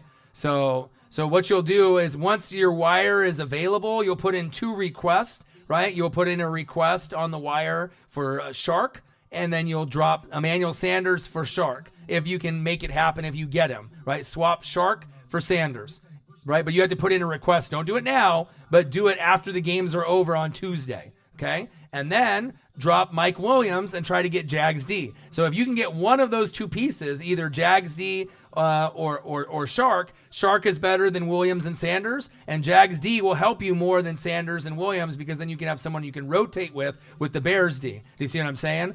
Bears D is going to be good almost every single week, but when they play like Aaron Rodgers, you might play the Jags defense over a shitty opponent. You see what I'm saying? So you always want to be able to have 2 to kind of swap.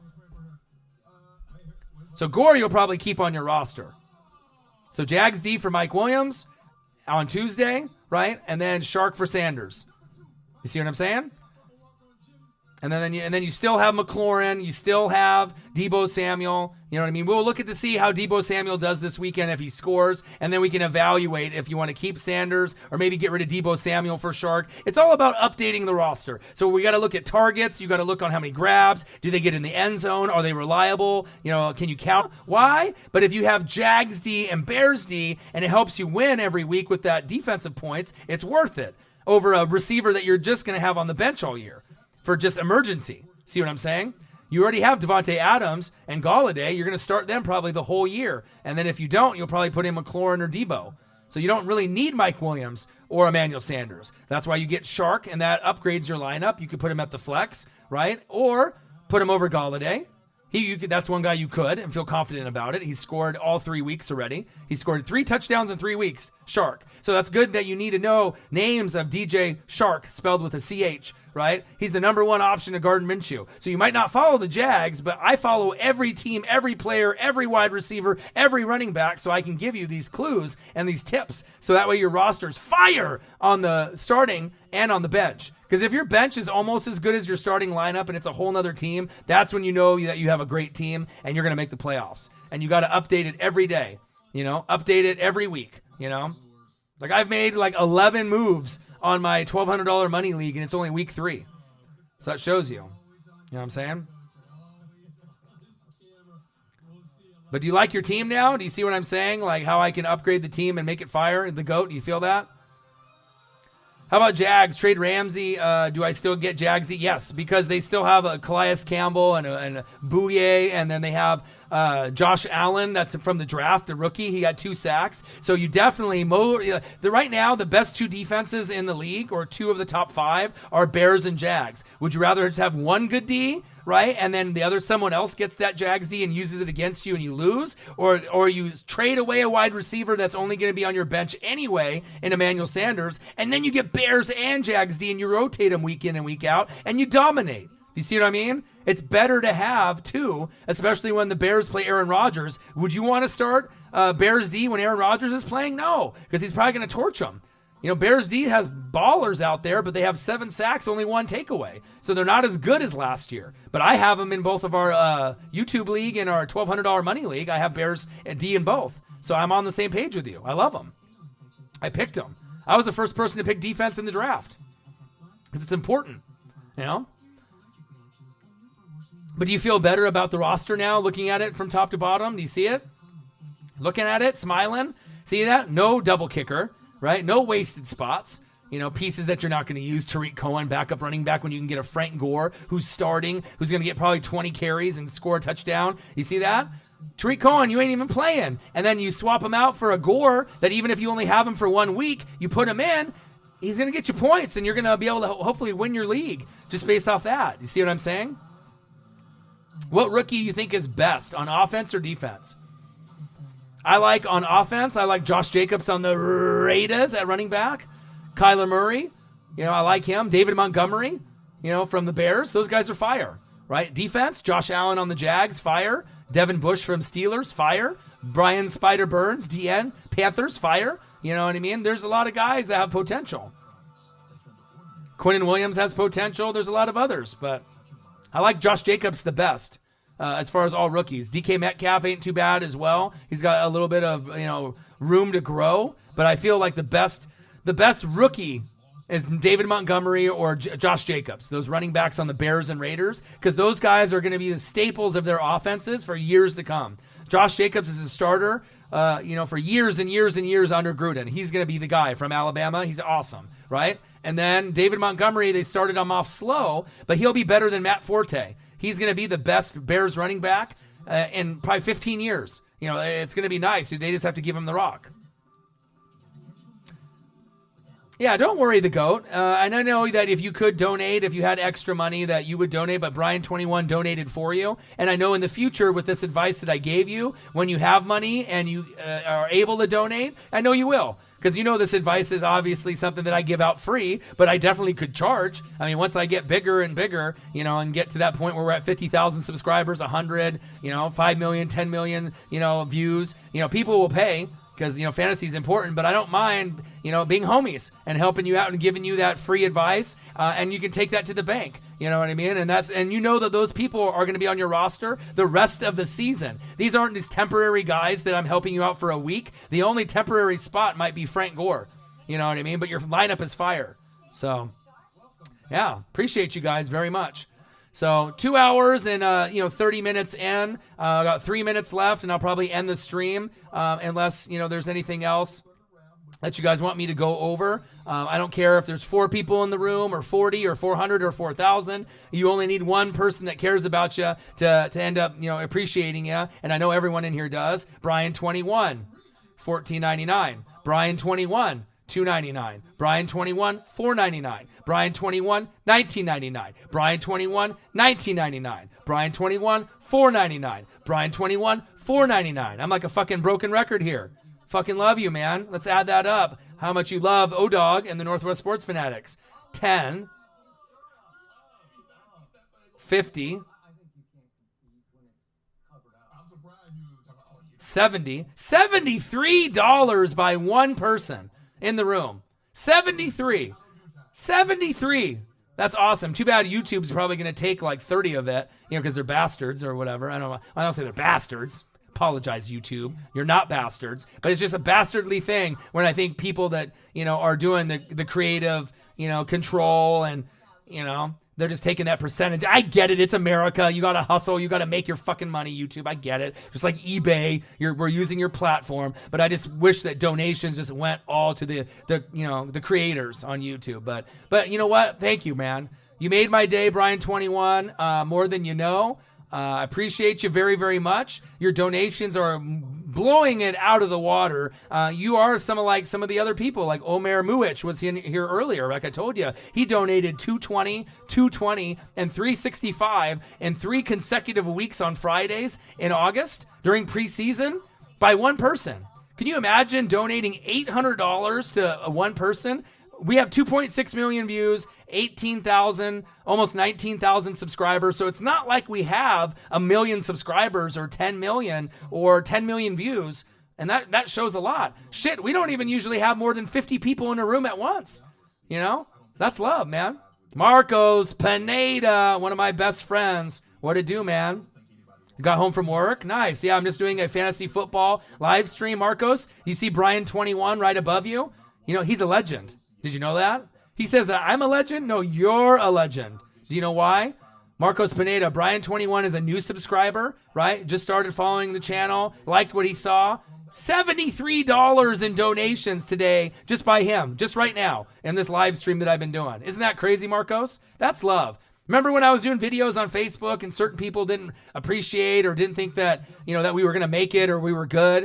You know, who's laughing now, you know? And you've been a original supporter, Marcos, from day one, even when we were getting 100 views to 300 views on videos on Facebook, and now we're getting pretty big and well known. But that's what makes it, man. You know what I'm saying, Marcos? Crazy.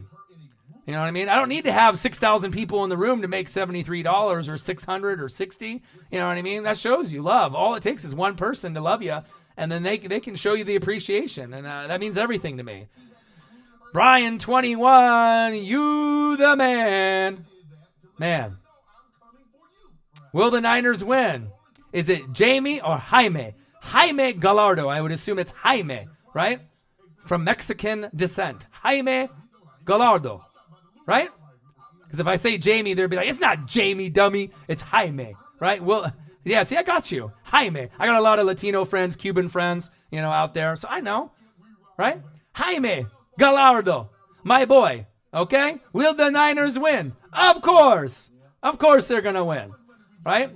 3-0. Kyle Shanahan, one of my favorite coaches in the league, period. That doesn't get enough support and love. But once they overachieve, and if they go 9-7 and don't make the playoffs, or they go 8-8, who cares? You're doing great. Kyle Shanahan's doing great. The next year is when you have a great shot to get to 10 wins with another draft, right? But it's truthful. You guys could beat Seattle. It's possible. And maybe get the wild card. You guys are both going to be sitting at probably 8, 9, 10 wins. It's just a matter of on those head-to-head matchups, who wins. If the Niners win both, they'll probably win 10. If Seattle wins both, they'll probably win 10 wins. If you split, then you guys are sitting around that 9 to 10 win mark. So you're going to have to steal a game somewhere else. But it's going to be crazy. Am I going to react to any Lions games? Of course. I'll try to do reactions of as many teams as I can. Maybe even tomorrow, I'll go back and do some week 2 matchups that I missed out on. A way that I could do live streaming of good matchups like Chiefs and Ravens and other matchups, you know, that I'm going to watch. Yeah, I don't have Chargers Lions locally here on my TV. Otherwise, I would. Sorry. But the games that I have are going to be the Chiefs and Ravens, the best game of all week, right, at 10. Packers Broncos on Fox at 10. So I'm going to do Chiefs Ravens first. Then Seahawks at home versus the Nolans Saints. I'm going to do that game second. And then I'm going to do the Rams at the Browns for Sunday Night Football. So 9 hours straight in the chair. No one on YouTube is doing that right now or on any streaming platform, period. Go Seahawks. Thanks for the donos, everyone. Yeah, this show is only going to get better. You know it. How many wins do I think the Lions are going to get this year? Their little brother looking up at big brother. I love Hawkinson. I love Galladay. I love Marvin Jones. I love Kerryon Johnson. I like Stafford. I like their pieces on defense. Jared Davis getting injured. See, now I'm going ham on the Lions that you didn't think I knew anything about, but I do. Big play Darius Slay. They got lots of pieces. D-line. They got them, but the thing is, that division's tough. Bears are going to be probably 500, Vikings around 500, and then you got the Packers more than likely winning the division at 10 or 11 wins. So more than likely, you're going to be probably sitting somewhere between that 4 to 7 win range. I wish I could say higher, but the only way you're going to get higher is if all the Bears guys start getting hurt. Montgomery and Khalil Mack and some of the other main important guys. They have Trevathan, and then maybe Kirk Cousins gets injured or Diggs or Thielen. I mean, you're going to need a lot to happen to move up, but it's possible. Thank you. Jaime Gallardo. I always put on a good show. Always got the fire content. I always give good advice. Like I said, I call it how I see it. It doesn't matter if you like the Cowboys or the Patriots. If I like someone, I like it. It doesn't matter if it's hated teams by America in general, Cowboys and Patriots. If I like you, I like you. I call it how I see it, and I'm glad that you enjoyed the show, Jaime.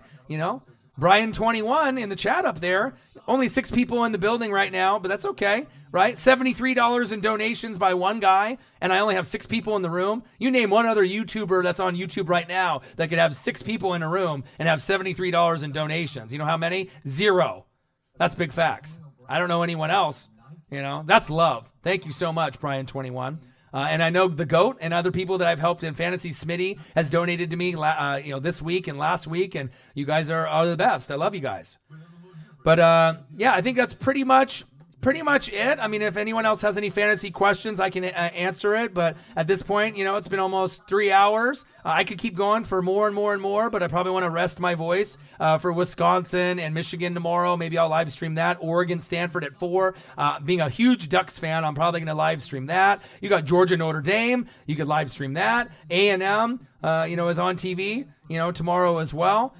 So there's all kinds of fire matchups. But I hope everyone liked the advice that I gave them with the fantasy. I hope it worked out for you. I know you don't have this problem, but when my team isn't winning, I can't enjoy watching other games. For instance, the NFC Championship game. Yeah, I understand. Yeah, I donate for you guys and donate for people who can't. That's awesome. And I knew that you were doing that too. And I guarantee all those people that like Smitty or the GOAT, that maybe didn't, donate today. That's okay. Smitty's donated a bunch over the time, and Brian21, you donating for the GOAT. I know it means everything to the GOAT because obviously building that fantasy team and getting it right, the GOAT will tell you when the next time you see him and you guys chat together on here, he'll tell you that 3 moves that I made for him today, that'll equate to at least 2 or 3 more wins at the end of the season. And that's big facts. So hopefully I can help him get to the championship. Yeah, baby. Smitty's, I appreciate the grind. No one does it better than the Northwest Sports Fanatics, and that's big facts. I love you guys.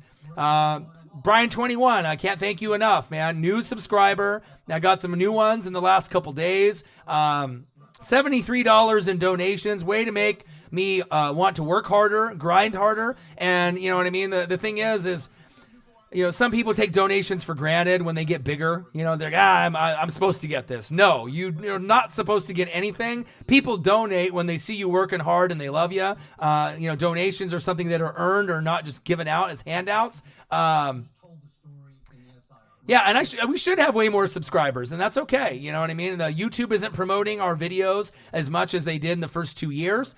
We should probably be sitting at 25 to 30,000 subs and probably 4 million views at this point. But you know what? I don't mind working harder and, showing how much I have to work to make my dreams come true. I definitely keep it 100. I'm trying to